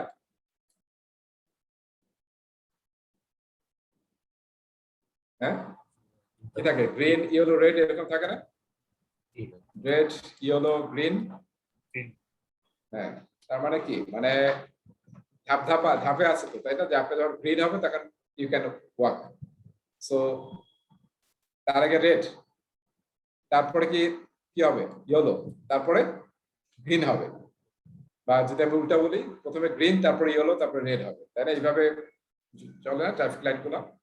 আমরা প্রজেক্টে যখন রিপোর্ট দেই, বিভিন্ন কেপিআই এর এগেইনস্টে আমরা এরকম ট্রাফিক লাইট দেখাই যে গ্রিন মানে হচ্ছে আমাদের কেপিআই যেটা সেট করেছিলাম সেটার সাথে আমরা অ্যালাইন আছি। আবার রেড দেই মানে হচ্ছে যে আমরা ইয়ে হয়ে গেছি, এক্সিট করে গেছে, আমাদের কেপিআই মিট করতে পারছি না। আবার ইয়েলো দেই মানে ওয়ার্নিং আছে। সো কিন্তু অনেক প্রজেক্টে দেখা যায় যে মানে সব সময় খালি গ্রিন দেখাচ্ছে রিপোর্টে, গ্রিন গ্রিন গ্রিন, পরে দেখা গেল হঠাৎ করে সব গ্রিন হঠাৎ করে লাল হয়ে গেছে, মাঝখানে ইয়েলো স্টেপে যায়নি, ওয়ার্নিং ছাড়ে লাল হয়ে গেছে। ঠিক আছে, সো এটা কিন্তু অনেক সময় ঘটে। এই জিনিসগুলো আপনাদের যখন আমরা মেজার করবেন প্রজেক্ট, তখন এই জিনিসগুলো একটু মাথায় রাখতে হবে যে আমাদের যে এইরকম ঘটনা না ঘটাই যে কোনো ওয়ার্নিং ছাড়াই কি আমি রেডে চলে গেলাম গ্রিন থেকে। সবার জন্য অসুবিধা, যেমন রাস্তায় অসুবিধা, আপনার পুরো ম্যানেজমেন্ট থেকে সবার যারা প্রজেক্টে আছে সবাই কিন্তু বিপদে পড়বে। আচ্ছা, ওকে, আসেন এখন এখানে সাপোর্টিভ পারপাস অনেকগুলো মানে কথা আছে, মানে সব কথাবার্তা আছে, কিন্তু আমি যে বিষয়টা নিয়ে মেইন ফোকাস হবো সেটা হচ্ছে অঙ্ক নিয়ে। এখানে কিছু ম্যাথ আছে, ঠিক আছে, যেটাকে বলা হয় আর্ন ভ্যালু ম্যানেজমেন্ট বা আর্ন ভ্যালু অ্যানালাইসিস। ঠিক আছে, এটা নিয়ে আমি আলোচনা করবো আজকে। তো তার আগে দেখি কি কি স্লাইড আছে। তাহলে সাপোর্টিভ পারফরমেন্স, বেশ অনেকগুলো স্লাইড আছে আসলে। আমরা তো কেপিআই সবাই মোটামুটি জানি যে সব অর্গানাইজেশনে আমরা কেপিআই সেট করি, তাই না? কি পারফরমেন্স ইন্ডিকেটর, বিভিন্ন বিষয় আমাদের অর্গানাইজেশনের পারফরমেন্স, টিমের পারফরমেন্স, আমাদের কাজের পারফরমেন্স মেজার করার জন্য এটা জন্মায় জেনারেল টপ থেকে ধীরে ধীরে আসে, টপ লেভেলে একটা আসে, উঠি আবার ভাগ হয়ে বিভিন্ন টিমের মধ্যে যায়। সো সিমিলারলি আমরা যখন প্রজেক্টে কাজ করব তখন আসলে অবজেক্টিভ বেস হতে হবে এবং কেপিআই বেস হতে হবে। এবং যারা প্রজেক্টে কাজ করি তারা অপারেশনাল যদি ধরেন 50% কাজ করি আর 50% প্রজেক্টে কাজ করি, তাহলে আপনার কেপিআই গুলো যেটা ওইভাবে সেট হয়, অপারেশন থেকে 50% কেপিআই আসে, প্রজেক্ট থেকে 50% কেপিআই আসে। তাহলে আমাদের টিমের পারফরমেন্স আমরা support team performance, strive to shape a team with a healthy culture of working autonomy and a shared sense of responsibility for their work. ঠিক আছে, সবাই যদি শেয়ার করেন তাহলে সবাই এই এতটা ভারী জিনিস কি খুবই হ্যাপিলি এটাকে ইয়া করা যাবে, কিন্তু যদি একজনকে দেন তাহলে কিন্তু সে এরকম তার জন্য টাফ হয়ে যাবে। Team structure and work space, আমাদের মেইন ফোকাস হচ্ছে টিমের পারফরমেন্স বাড়ানো। ঠিক আছে, মেইন ফোকাস এটা। আসলে এই টপিকটা পিএমওকে আগে একটা প্রসেস ছিল, তার নাম হচ্ছে ডেভেলপ টিম। সেই প্রসেসটার ক্ষেত্রে আসলে এটা একদম খুবই ডিটেইল একটা আলোচনা, কিভাবে আমি টিমকে ডেভেলপ করবো এবং টিমের কিভাবে পারফরমেন্স মেজার করবো, টিমকে কিভাবে অলওয়েজ প্রোডাক্টিভ রাখবো। So team structure and work space, তাহলে facilitate fluid engagement of team members so that can take initiative when needed. ঠিক আছে, অ্যাজাইলে যেটা আসলে প্র্যাকটিস করা হয়, সেলফ ম্যানেজমেন্ট এবং সেলফ অর্গানাইজিং।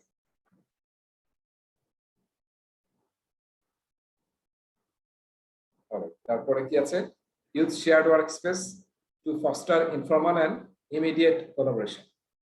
এটাকে মনে আছে অ্যাজাইলে আমরা কিন্তু একটা কথা বলেছিলাম অ্যাজাইল যখন করেছিলাম অ্যাজাইলের টপিকগুলো প্রথম 2-3টা ক্লাসে আমরা প্রায় 2-3টা ক্লাস শুধু অ্যাজাইল করেছিলাম সেখানে আমরা বলছিলাম যে যখন টিম কাজ করবে একটা project team specially agile team সেই যে জায়গায় ওরা কাজ করে সেটাকে বলা হয় টিম স্পেস সবাই মনে হয় ভুলে গিয়েছি টিম স্পেস ঠিক আছে মানে এটা টিমের স্পেস সবাই মিলে কাজ করবে এবং এখানে আমি একটা টেকনিকের কথা বলেছিলাম কারো মনে আছে এবং যদি মনে না থাকে আমি বলার পরে কি বলতে পারবো এটা কি caves and commons caves and commons মানে কি মানে আমরা যে প্রজেক্ট টিম যেখানে কাজ করবে সেটা যাতে শেপটা এরকম হয় অর্গানাইজেশনটা বা স্ট্রাকচারটা এরকম হয় সেটা যেন কেভস এন্ড কমন্স শেপ হয় সেটা কি জিনিস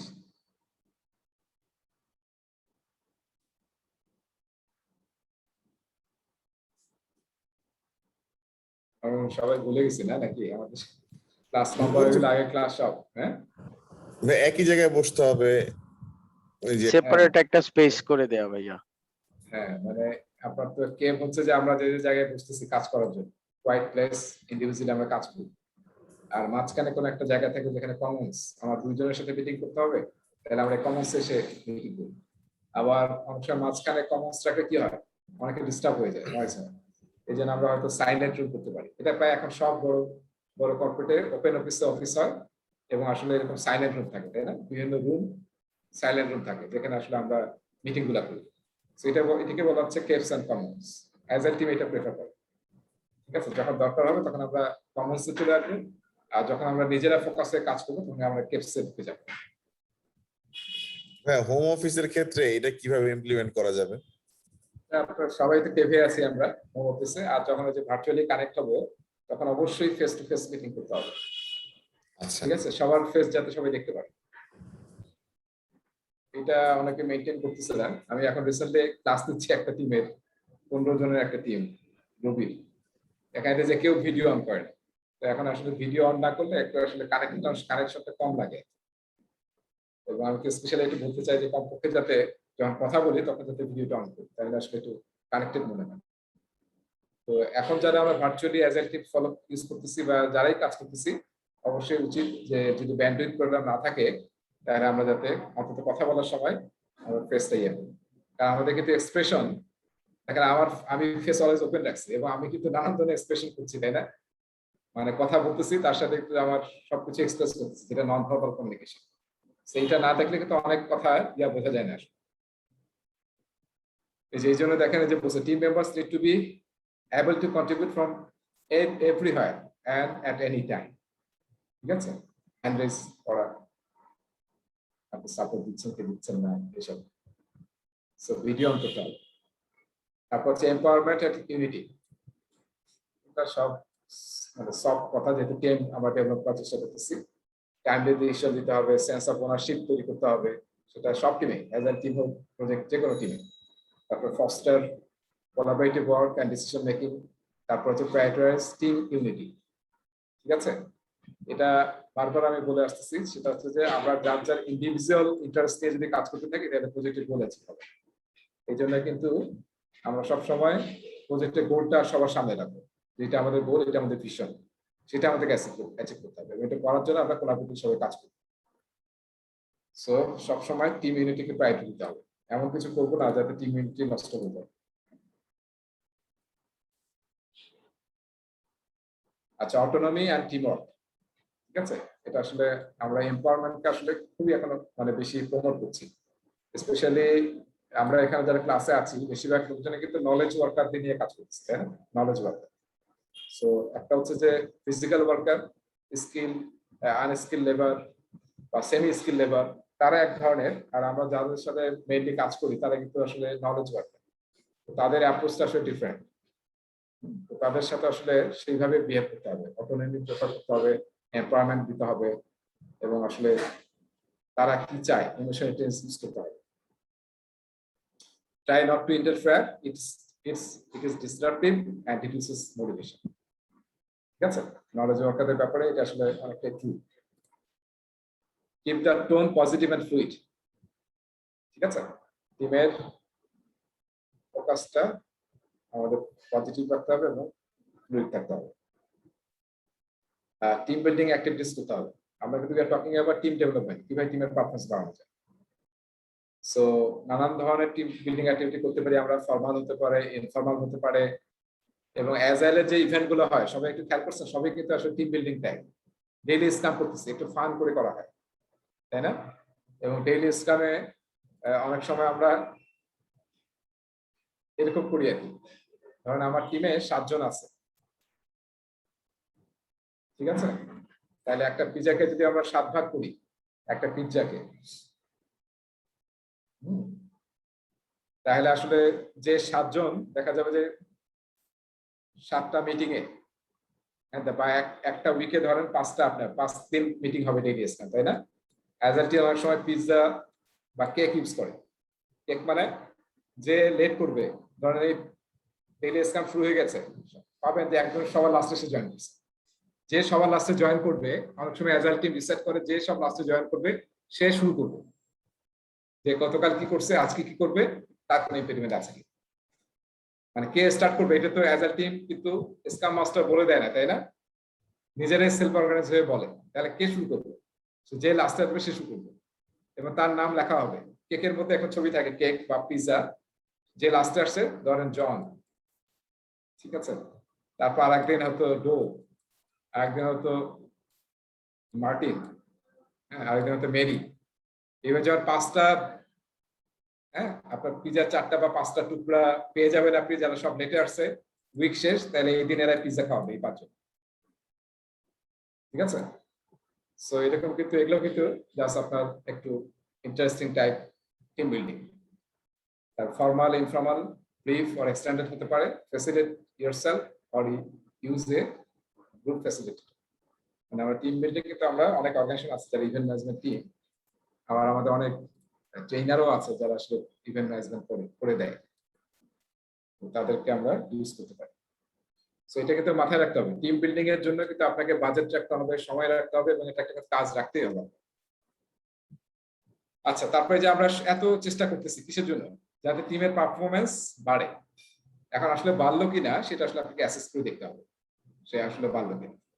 যদি না বাড়ে তাহলে আপনাকে তাকে স্পেশাল ট্রেনিং দিতে হবে, কোচিং করাতে হবে, মেন্টরিং করাতে হবে, যাতে তার কম্পিটেন্সি বা স্কিল বাড়ে এবং টিমের মধ্যে সে কাজ করার উপযুক্ত হয়। এই জিনিসগুলো করতে হবে। সো ডেভেলপ টিমের কিন্তু এই যে আমরা এই পুরো টপিকটা করতেছি না, এর কিন্তু 2টা মেইন অ্যাসপেক্ট আছে। একটা হচ্ছে টিমের কম্পিটেন্সি বাড়ানো, টিমের কম্পিটেন্সি স্কিল বাড়ানো, হ্যাঁ। আর একটা কিন্তু সবচেয়ে বড় অ্যাসপেক্ট হচ্ছে টিমের কোহেসিভনেস বা সলিডারিটি বা ইউনিটি বাড়ানো। এই ইউনিটের কিন্তু আসল। আর বাকি হচ্ছে আপনি আসলে ট্রেনিং দিবেন, কোচিং করবেন, মেন্টরিং করবেন, একে আরেকজনকে ট্রেনিং দিবেন যাতে জেনারেল স্কিলস হতে পারে। কিন্তু ফোকাস কি?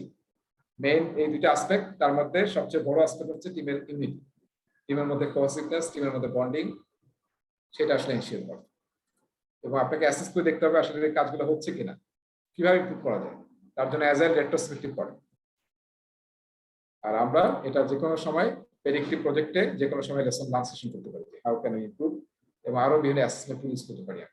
সেখানে বলেছিলাম 2টা কিন্তু অ্যাসেস করতে হবে, একটা হচ্ছে কোয়ালিটেটিভ, আমার টিমের মোটিভেশন, কোহেসিভনেস, তারপরে হচ্ছে quality of work, happiness matrix, এগুলা, আর হচ্ছে কোয়ান্টিটেটিভ, আসলে প্রজেক্টের প্রোগ্রেস কত, যতটা স্টোরি নিয়েছিলাম সব স্টোরি কমপ্লিট হয়েছে কিনা, কয়টা হয় না, এইসব, ঠিক আছে? সো এগুলো আপনি ইভ্যালুয়েট করতে পারেন। সো আলটিমেটলি গোল হচ্ছে টিম যাতে ডেভেলপ করে, এবং মেইন হচ্ছে টিমের ইউনিটি। আচ্ছা, টিমের আমরা এই ক্ষেত্রে একটা পরীক্ষা প্রশ্ন আসবে, এটা আমরা অনেকেই জানি, টাকম্যানস থিওরি, তাই না? টাকম্যান ল্যাডার বলা হয় টিম ডেভেলপমেন্ট স্টেজ। যখন একটা টিম আমরা, যখন শুরু হয় একটা টিম, স্পেশালি প্রজেক্ট টিম কিন্তু আমরা বলি টেম্পোরারি অর্গানাইজেশন। প্রজেক্ট টিম হচ্ছে টেম্পোরারি অর্গানাইজেশন। প্রজেক্টের জন্য আমরা একীভূত হয়েছি কাজ করার জন্য, আবার প্রজেক্ট শেষ আমরা অ্যাডজয়েন হয়ে যাব। সো যখনই কোন একটা টিম তৈরি হয়, শুরুতে কি হয়? প্রথমে ফর্মিং হয়, 5টা স্টেজ দিয়ে যায়। তারপরে কি হয়? টিমের মধ্যে ফর্মিং স্টেজে সবাই খুব হ্যান্ডশেক করতেছে, মিট করতেছে, হাসি খুশি। মনে আছে যে আমরা যে সবাই মিলে লাঞ্চ করলাম, সবাই খুবই হ্যাপি ছিলাম, খুশি ছিলাম। এখন কি অবস্থা কে জানে? সো ফর্মিং স্টেজে ছিলাম আমরা।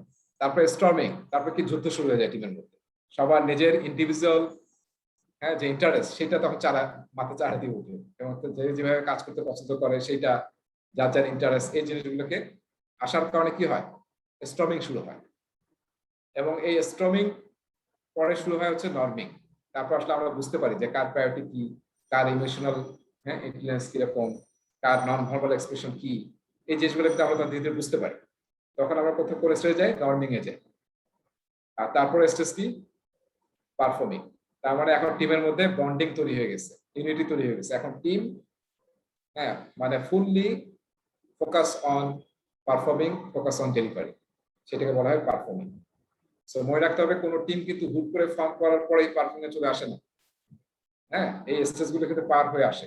সেই জন্য আপনাকে কিন্তু অ্যাজ এ প্রজেক্ট ম্যানেজার আপনাকে কিন্তু এইসব জায়গায় বিভিন্ন ভাবে আপনাকে সময় দিতে হবে এবং বিভিন্ন কাজ করতে হবে। ঠিক আছে, ফর্মিং এ আপনি কি করবেন, ওই যে গ্রাউন্ড রুলস টিম চার্টার এসে তৈরি করবেন, তাহলে গন্ডগোল গুলো পরে কম হবে। স্টর্মিং এ কি করবেন, স্টর্মিং এ প্রচুর কনফ্লিক্ট হবে, তখন আপনার কাজ হচ্ছে অ্যাজ এ কনফ্লিক্ট ম্যানেজার আগে থেকে প্রোঅ্যাক্টিভলি কনফ্লিক্ট ম্যাচ করা। একটা টপিক আমরা পড়েছিলাম কিভাবে কনফ্লিক্ট ম্যাচ করতে হবে, তারপরে কোন কোন কারণে কনফ্লিক্ট হতে পারে, এগুলোকে আগে থেকেই আপনাকে গেস করে সেগুলো সলভ করতে হবে। ঠিক আছে, আর নর্মিং এ এসে তখন আসলে আপনি ধীরে ধীরে কি করতে থাকবেন, এই স্ট্রিমে হয়তো আপনি অনেকটা মানুষকে কাজ অ্যাসাইন করবেন বা একটা কমান্ডিং মোডে থাকবেন। এরপরে নর্মিং এ এসে আপনি কি করবেন, তা থেকে আসলে এম্পাওয়ার করার চেষ্টা করবেন। আর যখন পারফর্ম হবে তখন আসলে ফুললি এম্পাওয়ারমেন্ট, অটোনমি। কারণ এখন টিম একদম পারফর্মিং মোডে আছে, এখানে আপনার আসলে নাক গলানোর দরকার নেই, আপনি এখন অন্য কাজে ফোকাস করেন। আর অ্যাডজর্নিং, কাজ শেষ হয়ে গেছে আমাদের, তাহলে আমরা এখানে অ্যাডজর্ন করি, চলে যাবো টিমে। তাহলে এখানে আমাকে একটা বলেন তো দেখি, যে আমি যদি প্রজেক্ট ম্যানেজার হই, কোন জায়গায় আসলে আমার সবচেয়ে বেশি কাজ করা দরকার, কোন স্টেজে? স্টর্মিং। স্টর্মিং, নর্মিং, তাই না, জি ভাই। ফর্মিং। এখানে আসলে আমাদের সবচেয়ে বেশি ফোকাস থাকতে হবে, যাতে আমরা টিমের সাথে ক্লোজলি কাজ করতে পারি। তো এখান থেকে কিন্তু আপনার পরীক্ষায় দুইটা প্রশ্ন আসবে, ম্যাচিং প্রশ্ন আসতে পারে। সিচুয়েশন দিয়ে বলবে এটা কি ফর্মিং স্টেজে আছে টিমটা, নাকি নর্মিং স্টেজে আছে, নাকি স্টর্মিং স্টেজে আছে। এরকম প্রশ্ন করবে কিন্তু। আর আরেকটা জিনিস মনে রাখতে হবে, দেখবেন স্টুডেন্ট ম্যানুয়ালে আছে যে যখন এটা কিন্তু সবসময় ফিক্স থাকে এরকম না, যে টিম আপনার পারফর্মিং স্টেজে চলে গেছে, এটা কখনো ব্যাক করে নর্মিং বা স্টর্মিং আসবে না, এরকম কিন্তু ঠিক না। মাঝে মাঝে কিন্তু বিভিন্ন কারণে আসতে পারে, যেমন কেউ হয়তো নতুন জয়েন করছে টিম, আবার দেখা গেলো দুইজন টিম থেকে চলে গেছে, এইরকম বিভিন্ন, তারপর দেখা গেলো প্রজেক্ট ম্যানেজার চেঞ্জ হয়ে গেছে। এই সব কারণে কিন্তু দেখা যাবে আমি কিন্তু পারফর্মিং থেকে আবার স্টর্মিং এ চলে গেছি বা ফর্মিং এ চলে গেছি। সো একটু মাথায় রাখতে হবে, এরকম না যে আমি পারফর্মিং এ আছি, আরো 3-4 জন জয়েন করছে, সবাই এসে পারফর্মিং। নো, ওই টিম কিন্তু ওই 3-4 জনের জন্য কিন্তু আবার পিছনে চলে যেতে পারে। এটা আপনারা খেয়াল করতেছেন না, ক্রিকেট খেলায় ওই যে যখন আসলে বড় বড় টিম থেকে কয়েকটা বড় বড় প্লেয়ার একসাথে চলে যায়, রিটায়ার করে, তখন কি হয়, অনেক সময় দেখা যায় টিম কিন্তু অনেকদিন ভালো পারফর্ম করতে পারে না। যেমন এখন আমরা শ্রীলঙ্কা যেটা ফেস করতেছে, তাই না, সাঙ্গাকারা, জয়ার্ধনে, ভাস, মুরলীধরন, এই যে লেজেন্ডারি কয়েকটা ফিগার ছিল, এই সবগুলো কিন্তু মোটামুটি একসাথে চলে গেছে। এখন দেখেন টিম কিন্তু আসলে এরকম ভালো অবস্থা নাই। কিন্তু আবার ইন্ডিয়া এটা খুব ভালো কভার করছে, যেটা মনে হচ্ছে যে রাহুল দ্রাবিড়, তারপরে সৌরভ গাঙ্গুলি, টেন্ডুলকার চলে গেলে বোধহয় একটা গ্যাপ পড়বে, কিন্তু ইন্ডিয়া এটা খুবই সাংঘাতিক ভাবে কিন্তু কভার করছে। এবং আপনারা যদি রিসেন্ট ESPN সাইটে যান, তাহলে কিন্তু এটা দিয়ে একটা বড় আর্টিকেল আছে যে কিভাবে ইন্ডিয়া যে এরকম ভাবে ইমপ্রুভমেন্ট করলো আর কি, তারা কি পলিসি অ্যাপ্লাই করলো, যার কারণে আসলে তাদের এখন কোনো ইভেন তাদের এখন সেকেন্ড যে বেঞ্চ পুল, সেটাও এখন যে কোনো টিমকে হারায় ফেলে। তার মধ্যে একটা বড় ভূমিকা কিন্তু আমরা জানি আইপিএল আমার মনে হয় সব দেশকে ধ্বংস করছে, শুধু ইন্ডিয়াকে সবার উপরে তুলে দিচ্ছে। আচ্ছা, ম্যানেজ বাই অবজেক্টিভস। ভাইয়া আগের স্লাইডের একটা কোশ্চেন ছিল ভাইয়া, এই যে ভাই একটু আগের স্লাইডটা যাবেন ভাইয়া। হ্যাঁ ভাই এই যে এখানে ফর্মিং, তারপরে স্টর্মিং, নর্মিং, এইটার কি কোনো টাইম ফ্রেম আছে, যে যদি স্ট্যান্ডার্ড থাকে তাহলে এটা ফর্মিং থেকে স্টর্মিং এই সময় লাগবে, এখান থেকে এখানে এই সময় লাগবে? না, এটা কোনো টাইম ফ্রেম নাই, কিন্তু আপনার যদি একই টিম হয় যারা এর আগে কাজ করছে, এই জন্য এটা অ্যাজ এ টিমের একটা প্র্যাকটিস। যখন আসলে নতুন প্রজেক্ট শুরু হয়, ট্রাই করা হয় যে আগে কারা কারা একই টিমে কাজ করছে, তাদেরকে নিয়ে আসার ট্রাই করে, তাহলে আসলে এই স্টেজগুলো খুব দ্রুত পার হয়ে যায়। আর যদি একদম নতুন আননোন ফেস নিয়ে আসে তাহলে প্রতিটা স্টেজে অনেক সময় লাগে। ঠিক আছে শান্ত? হ্যাঁ হ্যাঁ ঠিক আছে ম্যাম। ঠিক আছে, ম্যানেজ উইথ অবজেক্টিভস, এটা আসলে একই কথা, যে আমরা আসলে এটা আসলে এমবিও বলা হয়, ম্যানেজমেন্ট বাই অবজেক্টিভ। এটা আমরা এখন সবাই প্র্যাকটিস করি, মানে আমাদের অবজেক্টিভ সেট করি, এবং এটা 6 মাসের হয়, 1 বছরের হয়। সো এবং অবজেক্টিভ সেট হলে সুবিধা হয় কি, সবাই আসলে ফোকাস থাকে যে আমরা ওই অবজেক্টকে অ্যাচিভ করার জন্য প্রজেক্টে কাজ করছি। আর ফিডব্যাক নিয়ে খুব সুন্দর দেখবেন যে স্টুডেন্ট ম্যানুয়ালে খুব ডিসকাশন আছে ফিডব্যাক নিয়ে। একটা আছে, আমি যেটা একটু স্কিপ করছি, ইমোশনাল ইন্টেলিজেন্স, সেটা হচ্ছে অ্যাক্টিভ লিসেনিং। অ্যাক্টিভ লিসেনিং খুবই ইম্পর্টেন্ট। অ্যাক্টিভ লিসেনিং নিয়ে দেখবেন এক প্যারা লেখা আছে স্টুডেন্ট ম্যানুয়াল, ওখান থেকে একটা প্রশ্ন আসবেই। আর ফিডব্যাক কিন্তু ভেরি ইম্পর্টেন্ট কমিউনিকেশনের জন্য। আমরা বলছি যে মানে communication should be two way, তাই না? টু ওয়ে রোড, মানে রোডের দুই মুখী হতে হবে। শুধু আমি বলে গেলাম আর কারো ফিডব্যাক নাই, তাহলে কিন্তু আসলে মানে খুব ভালো একটা কাজ হবে না। তো ফিডব্যাকটা কিন্তু আমাদের নিতে হবে। এবং অ্যাজাইল কি করে দেখেন, অ্যাজাইল কিন্তু যে ছোট ছোট এমভিপি তৈরি করে, ইটারেশনের পরে রেট্রোস্পেক্টিভ করে, তারপরে ইটারেশন রিভিউ করে, ইভেন ডেইলি স্ক্রাম, সবগুলো কিন্তু ফিডব্যাক নেওয়া টিমের, কাস্টমারের এবং এক্সপার্টদের। সো অ্যাজাইলে আমরা কিভাবে পারফরম্যান্স ট্র্যাক করি? কারো মনে আছে? স্ক্রাম বোর্ড আমি দেখিয়েছিলাম, কানবান বোর্ড কিংবা task board, normal task board, তাই না? কি কি কাজ আছে? টু ডু, ডুইং, ডান। টাস্কগুলো এখানে থাকলো, আমরা যে যে স্টেজে আছে আমরা এখানে স্টেজে পুল করে, মানে যখন ডুইং করি তখন এখানে আসে, যখন ডান করি তখন নেক্সট কলামে যায়। সেটা আমরা নরমাল টাস্ক বোর্ড। আর কানবান বোর্ড তো মনে আছে নাকি? সেটা আমাদের মনে হারাই ফেলছি আমরা। কানবান বোর্ডে কিন্তু সেম, কিন্তু এখানে প্রতিটির সাথে ওয়ার্ক ইন প্রোগ্রেস লিমিট থাকে। ঠিক আছে, এখানে যদি 5 বলা থাকে তার মানে এখানে 5টার বেশি আইটেম নেওয়া যাবে। হ্যাঁ, এবং পরের স্টেপে হয়তো 3 আছে, যদি এখানে 2টা থাকে এবং এখানে যদি ক্রাইটেরিয়া মিট করে যে আপনার 5টা একটা কাজ শেষ হয়ে গেছে, তাহলে ইউ ক্যান পুল, তাই না? You can pull from the left column. ঠিক আছে, এবং আমরা কানবান বোর্ডে কিন্তু ইউজ করতে পারি।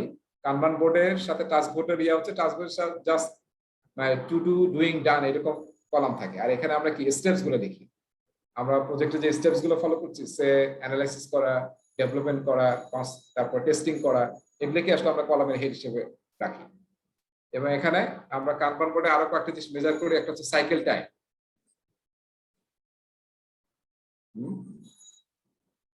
আচ্ছা, তো সময় চলে যাচ্ছে, আমাদের সময় বেশি নিতে হচ্ছে।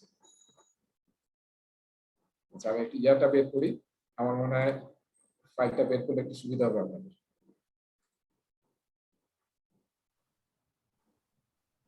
আমি একটা এই রিসেন্টলি কানবান বোর্ড বানায় খুবই মানে ম্যানেজমেন্টের কাছে দিছি, তারা কিছু বোঝে নাই এবং আমাকে বলছে এটা কি বানাইছেন আপনি, এইভাবে দিছেন কেন? আচ্ছা আচ্ছা, রিসেন্টলি ভাই এটা ফেস করছি আর কি।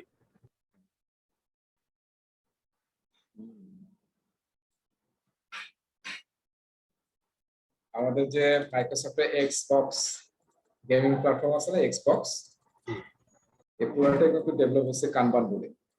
অনলি ফুল প্রজেক্ট, হিউজ প্রজেক্ট, এটা পুরোটাই কানবান বোর্ডে তৈরি করা হয়েছে প্রজেক্টটা। এবং এটা নিয়ে যিনি এই প্রজেক্টের ম্যানেজার ছিলেন, ব্রাঙ্কেট নাকি যেন নাম, উনি একটা বইও লিখছেন এবং সেটা খুবই ফেমাস বই, কিভাবে সফটওয়্যার ইন্ডাস্ট্রিতে ইউ ক্যান ইউজ কানবান।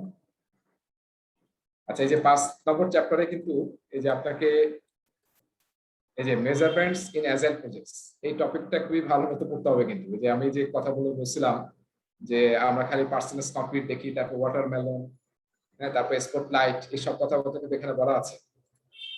হ্যাঁ, এবং অ্যাজাইলটা কিভাবে মেজার করে, সবাই ফিগারটাকে দেখতে পাচ্ছেন? অ্যাজাইল টিম ইনফরমেশন রেডিয়েটরে সবচেয়ে বেশি মানে আপনার এই যে টু ডু লিস্ট থাকতে পারে, তারপরে কানবান বোর্ড ইউজ করতে পারেন, এর সাথে একটা থাকে হচ্ছে বার্ন ডাউন চার্ট। সবাই চার্টটা দেখতে পাচ্ছেন? এই চার্টটা আমি একটু আপনাদের দেখাবো। প্রতিটা চার্টে কিন্তু ইম্পর্টেন্ট, এখানে অনেক 6-7টা চার্ট আছে, প্রতিটা চার্ট থেকে পরীক্ষায় প্রশ্ন আসতে পারে। সো তার মানে এখানে কি হচ্ছে, একটা টিম আসলে 2 সপ্তাহের একটা ইটারেশনে দে প্ল্যান দ্যাট তারা 37 স্টোরি পয়েন্ট ডেলিভারি দিবে। মনে আছে স্টোরি পয়েন্ট? অ্যাজাইল টিম আসলে এক একটা আইটেমকে স্টোরি পয়েন্টে হিসাব করে, তাই না? হ্যাঁ। সো টোটাল তারা ভেবেছিল যে যে কয়েকটা ফিচার তারা ডেলিভারি দিতে চায়, ধরেন 3টা বা 4টা, যেটা কালেক্টিভলি 37 স্টোরি পয়েন্টস। তাহলে তারা এই 37 স্টোরি পয়েন্টস কয়দিনে ডেলিভারি দিবে? 2 সপ্তাহ। স্পিডটা হচ্ছে 2 সপ্তাহে। তাহলে 10ম দিনে এটা আসলে যে আমরা ডট ডট ডট দেখতেছি, এটা হচ্ছে আইডিয়াল লাইন। তার মানে প্রথম দিন হচ্ছে 37-এ থাকবে এবং শেষের দিন 0 হয়ে যাবে। ঠিক আছে, এটা হচ্ছে বার্ন ডাউন, মানে কোনো লাস্টের দিন আর কোনো রিমেইনিং পয়েন্ট থাকবে না, সব 0 হবে। এটা হচ্ছে আইডিয়াল, প্রথম দিন আমি আঁকছি। এরপরে যখন কাজ হবে, যেমন এখানে প্রতিদিন যখন কাজ হবে, প্রতিদিনই ডেইলি স্ক্রামের পরে জেনারেলি স্ক্রাম মাস্টার সে দেখবে যে আমার টিম কয়টা স্টোরি পয়েন্ট কমপ্লিট করতে পারছে। ধরেন এখানে 7টা করছে, এই যে সেকেন্ড ডেকে, ঠিক আছে, 7টা না তো 2টা করছে মাত্র। তাহলে 2টা করছে, তাহলে আপনি 2টা বার দিবেন, তাহলে কত আসলো? এটা 35-এ আসলো। এভাবে প্রতিদিন আপনার কয়টা কাজ রিমেইনিং আছে সেটা আপনি হিসাব করবেন। যেমন এখানে 2টা শেষ হয়ে গেছে, তার মানে 35টা আছে। আবার সেকেন্ডে তো কয়টা আছে? এভাবে করে কিন্তু এই অ্যাকচুয়াল লাইনটা ড্র করা হয়েছে আপনার টিমের অ্যাকচুয়াল পারফরমেন্সের উপর বেস করে। এবং আমাকে এখন বলেন যে আমাদের এই লাইনটা ছিল আইডিয়াল আর এটা ছিল অ্যাকচুয়াল প্রোগ্রেস। তাহলে আমরা যে 37 স্টোরি পয়েন্ট নিয়েছি, এটা কি 10 দিনে শেষ হবে? না। ফিগারটা কি বলতেছে? হবে না ভাই, তার মানে আমরা যদি এটাকে আরেকটু এক্সটেন্ড করি এবং এটা যদি ডট ডট আকারে টাইমলাইন থাকে, এক্সটেনশন এটা মোস্ট প্রবাবলি 12তম দিন 12-13 ঠিক আছে। তার মানে আমরা কিন্তু কিছু আইটেম আসলে আমরা ডেলিভারি দিতে পারবো না, ঠিক আছে। সো এরকম কিন্তু পরীক্ষায় ফিগার দিবে আপনাকে, হট স্পট, যে আসলে এই ফিগারটা দিয়ে কি বুঝাচ্ছে। এখানে কিন্তু টিমের মানে আমরা আইডিয়াল একদম যেতে পারি নাই, ভালোই গেছি আমরা, কিন্তু আসলে শেষ করতে পারিনি, কিছু আইটেম আমরা ডেলিভারি দিতে পারবো না স্টোরি পয়েন্ট। তার মানে কি হতে পারে? কারণটা হতে পারে যে আমরা হয়তো আমাদের যে এস্টিমেটটা করেছিলাম এটা ভুল ছিল, বা ভাবছিলাম যে এটা বোধহয় এক সহজ স্টোরি ফিচার, কিন্তু দেখা গেছে এটা বেশ কমপ্লেক্স। এইসব বিভিন্ন কারণ হতে পারে। এটা কিন্তু সব লেখা আছে, একটু আপনারা একটু পড়বেন। হ্যাঁ, আপনি বুঝতে পারছেন তো না ফিগারটা? অ্যাজাইল টিম এইটা সবচেয়ে বেশি ইউজ করে। হ্যাঁ, কারণ এটা ইউজ করে বেশি কেন? তার মানে তখন আসলে আপনার ইয়াটা আসে আর কি, আপনি যে কাজটা কমপ্লিট করছেন, হ্যাঁ, আর কাজ আপনার হাতে কমে যাচ্ছে, এই ফিলিংসটা আসলে মানুষকে আরো উদ্বুদ্ধ করে। তো সেই জন্য সবাই বার্ন ডাউন চার্ট ইউজ করে। এই সেম ফিগারটা পরের পেজে দেখেন, same figure burn up chart আছে। তো অনেক টিম আবার বার্ন আপ চার্ট ইউজ করে। বার্ন আপ একই ফিগার, একই ডেটা, কিন্তু এই যে প্রথম দিন 0 কাজ, তারপর আসলে লাস্টের দিন হ্যাঁ আমরা 37 কাজ করবো, এই যে এখানে আইডিয়াল যেটা ডট ডট ডট। আর ওইটাই আমাদের ওই পারফরমেন্সে দেখাচ্ছে যখন আমাদের 10 দিন শেষ হয়ে গেছে, তখন আমরা এখানে খেয়াল করতে পারছেন যে কয়টা আমরা করতে পারি নাই, কয়টা করতে পারি নাই, কয়টা কত স্টোরি পয়েন্ট ডেলিভারি দিতে পারি নাই, কি মনে হচ্ছে? 6টার মতো। 6টার মতো 6টা। 6টা বা 7টা, তাই না? 6টা বা 7টা আমরা ডেলিভারি দিতে পারিনি, ঠিক আছে। সো এখানে স্টোরি পয়েন্টস ডান উল্টা আসলে মেজার করা হয় যে কি কি আমরা করছি, একদিনে কয়টা করছি, সেকেন্ড দিনে কয়টা করছি, এটা। আর ওখানে দেখতেছিল উল্টা কয়টা বাকি আছে। পরীক্ষায় কিন্তু এই ফিগার কিন্তু প্রশ্ন আসবে। আর এই যে আমরা কানবান বোর্ড বলতেছিলাম, দেখেন খেয়াল করেন, কানবান বোর্ডে আমরা এই যে আমাদের স্টেপস গুলো লিখেছি, ready, develop and unit test, done. এটা আসলে একটা কলামকে আমরা 2 ভাগ করে অনেকে, এটার মধ্যে স্ট্যাটাস মেইনটেইন করছে। এবং এই যে কলামের যে এটা অনেক সময় আসলে এই 2টা মিলে করা হয় 3। আর এখানে আসলে এখানে কোনো এই সাব কলামটাতে কিছু দেয় নাই ওরা, কিন্তু অনেক জায়গায় দেখবেন এই আপনার এই বইতেই ফিগার আছে, লাস্টে দেখবেন আপনার কানবান মেথড নিয়ে কিন্তু অ্যাজাইল প্র্যাকটিস গাইডে 104 পৃষ্ঠায় কিন্তু আরো খুবই ডিটেইল আছে কানবান মেথড নিয়ে। সেখানে আরেকটা ফিগার আছে যেখানে আসলে এই 2টা মিলে আপনার যে ওয়ার্ক ইন প্রোগ্রেসটা আছে, ঠিক আছে। এখানে আমরা অ্যাজাইল পড়ানোর সময় বলেছিলাম যে এটা হচ্ছে কি টাইম, এটা হচ্ছে লিড টাইম। হ্যাঁ, মানে কিউ থেকে বা ব্যাকলগ থেকে কাস্টমারকে ডেলিভারি দেওয়া পর্যন্ত যে সময়, সেটাকে বলা হয় সাইকেল টাইম। এটা থেকে আমরা মেজার করি যে আমাদের কাস্টমার রিকোয়েস্ট থেকে ডেলিভারি পর্যন্ত কত সময় লাগতেছে। আর আরেকটা হচ্ছে টিম যখন আসলে এই আইটেমটার উপর কাজ শুরু করে, অ্যাকচুয়াল কাজ শুরু করে, এটা তো রেডি, মানে আমরা রেডি করছি, কাজ শুরু করি নাই। যখন কাজ শুরু করে এবং ডেলিভারিটা রেডি হয় সেটাকে বলা হয় সাইকেল টাইম। তারা এই দেখেন খুবই ইম্পর্টেন্ট, কিন্তু সাইকেল টাইম, লিড টাইম এগুলো দিয়ে কিন্তু কানবান মেথড যারা ইউজ করে তাদের কিন্তু মেজারমেন্টের জন্য সাইকেল টাইম এবং লিড টাইম ইউজ করে।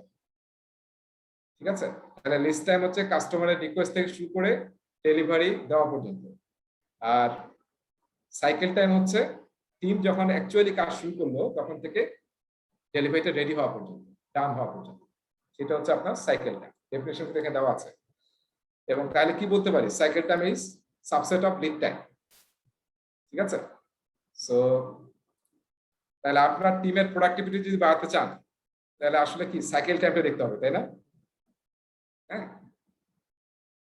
আর এখানে কেন আমরা এই টাইমটাকে কেন কানতে আনতেছি না, কারণ এখানে কিন্তু প্রায়োরিটি চেঞ্জ হতে পারে, ফলে এটা যে কতক্ষণ ধরে এখানে ওয়েট করতেছে এটা কিন্তু আমরা জানি না।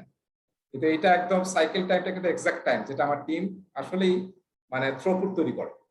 কোন কোন এখানে একটা আলাদা কথা আছে, থ্রুপুট, তার মানে আমার টিম নির্দিষ্ট একটা সময়ে কি পরিমাণ আইটেমস ডেলিভারির জন্য রেডি করে, সেটা হচ্ছে থ্রুপুট। আর আরেকটা টার্ম আছে এখানে, রেসপন্স টাইম। সবই কিন্তু এই জায়গাটাতে আছে।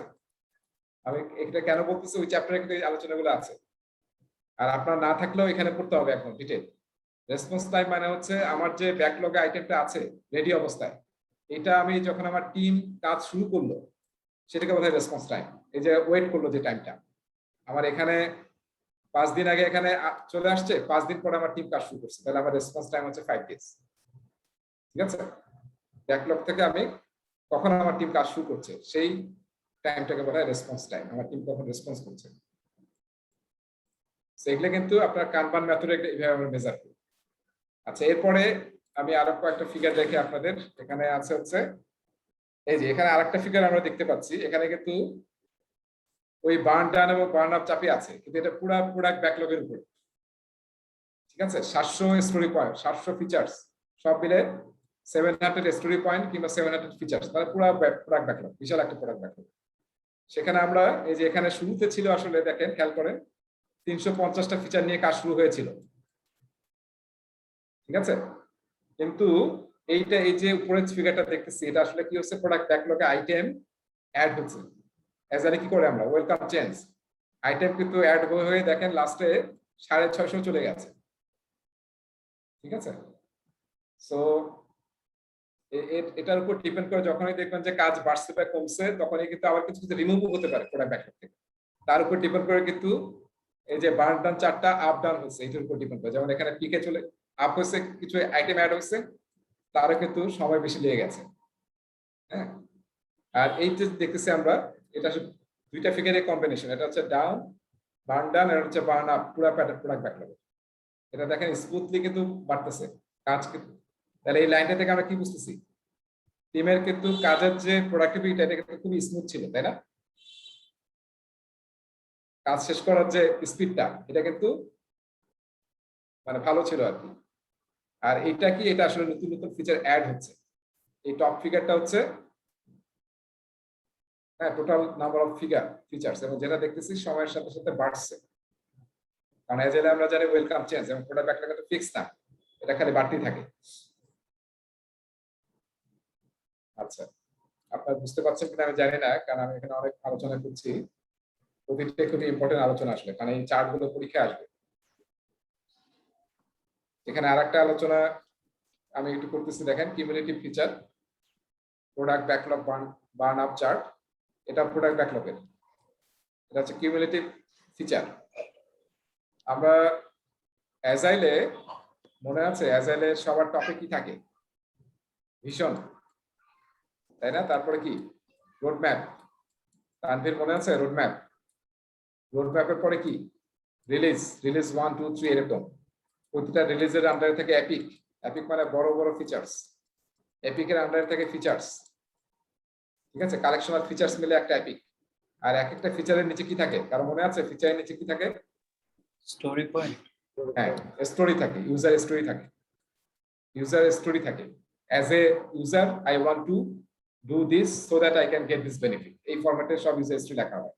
তার মানে এক একটা ফিচারের আন্ডারে হয়তো 5-6টা কি থাকবে, ইউজার স্টোরি থাকবে ইউএস। আমরা কিন্তু সেম ট্রেডিশনাল প্রজেক্টে কি করেছি, ওয়ার্ড প্যাকেজকে ভেঙে টাস্ক বানাই, আর এখানে কিন্তু ইউজার স্টোরিকে ভেঙে টাস্ক বানানো হয়। এখানে যে ফিগারটা দেখানো হচ্ছে এটা আসলে দেখেন টাইমের সাথে দেখানো হচ্ছে যে আমার আসলে তার মানে একটা ফিচার অনেকগুলো স্টোরির কালেকশন। তাহলে এখানে দেখা যাচ্ছে যে টাইমের সাথে এই ফিচার 1টা কিন্তু এই পর্যন্ত কমপ্লিট হয়েছে, আবার নেক্সট টাইমে ফিচারটা আরেকটু কমপ্লিট হয়েছে, তার মানে আরো কয়েকটা স্টোরি আমরা ডেলিভারি দিয়েছি, কারণ একটা feature collection of different stories. আবার কিছু সময় পার হওয়ার পর আরো ফিচার ইউজার স্টোরি ডেলিভারি দিয়েছি, তার মানে ফিচারটা মানে প্রায় 50% বেশি কমপ্লিট হয়েছে। আমি শুধু নিচেটাই দেখাচ্ছি, উপরটাও সেম ভাবে। তারপরে দেখেন নেক্সট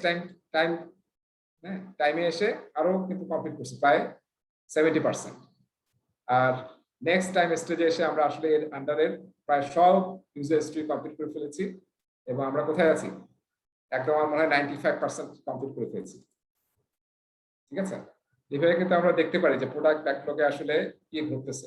পুরো প্রোডাক্ট ব্যাকলগের আমরা কিন্তু বার্ন আপ চার্টে এইভাবে ড্র করে দেখতে পারি। আচ্ছা, এরপর আর একটা লাস্ট ফিগার আছে। আচ্ছা, এটা এখন বুঝতে পারবেন না, যেটা আমি আনভিউটা পড়াই না। আনভিউটা পড়ালে তখন এটা আমরা বুঝতে পারবো। লাস্টে আর একটা ফিগার দেখা যাবে, যেটা কানবান বোর্ডের উপর ইউজ করে তৈরি করা হয়। এটাকে বলা হয় কিউমুলেটিভ ফ্লো ডায়াগ্রাম।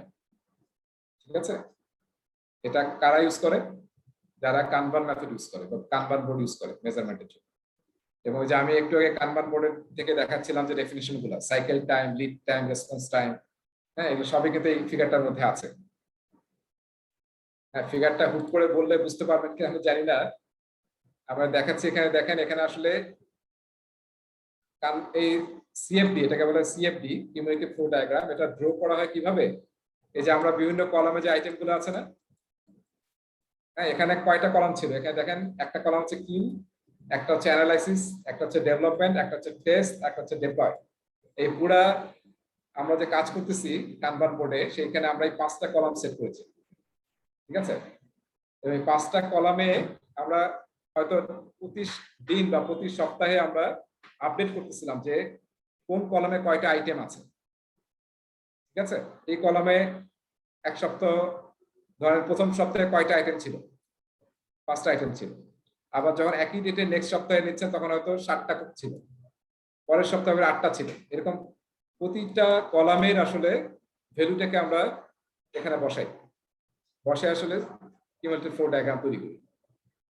প্রতিটা কলামে কি পরিমাণ আইটেম আছে সেটার উপর ডিপেন্ড করে।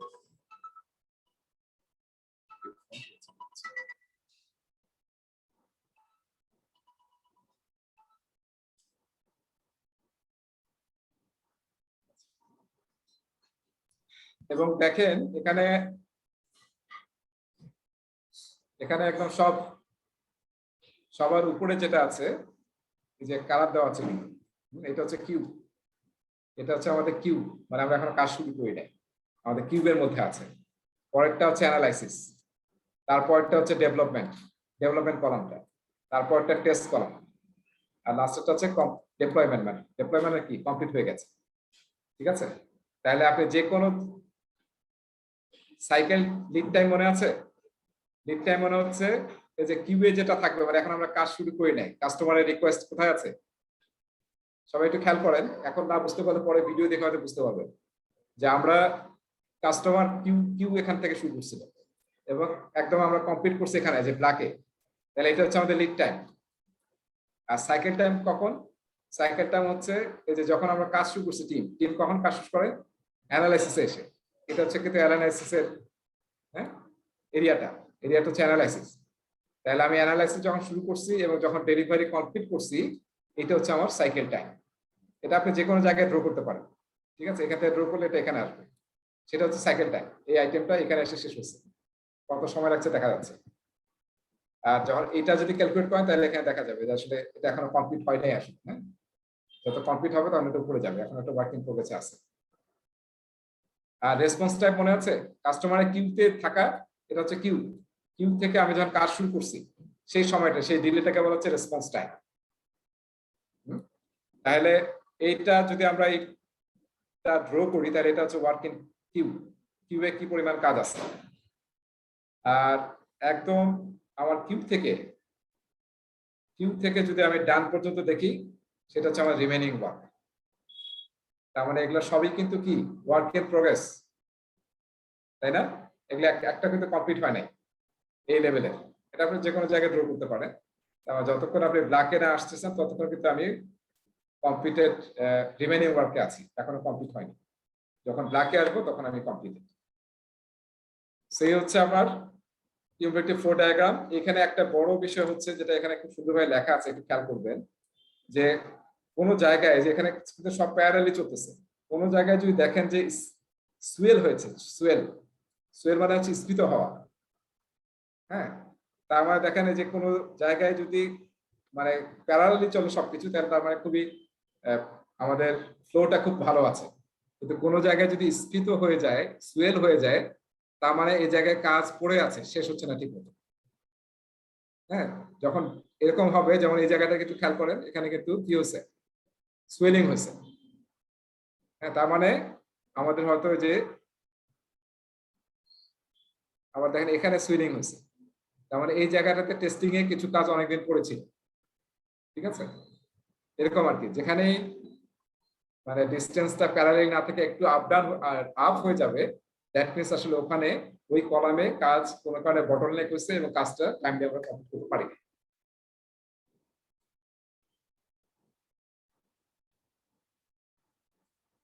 কয়টা বাজলো?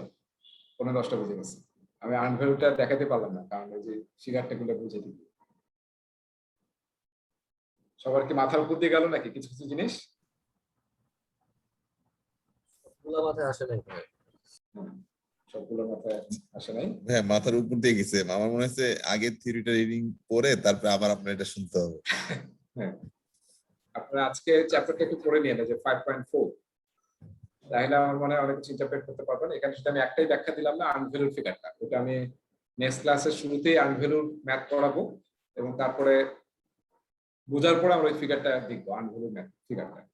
আর বাকি জিনিসগুলো আজকে পড়ে নিন, কারণ এটা খুবই ইম্পর্টেন্ট। এখান থেকে 5-6টা প্রশ্ন আসবে 5.4 থেকে, এবং হট স্পট প্রশ্ন এখান থেকে আসবে এই ফিগারগুলো থেকে।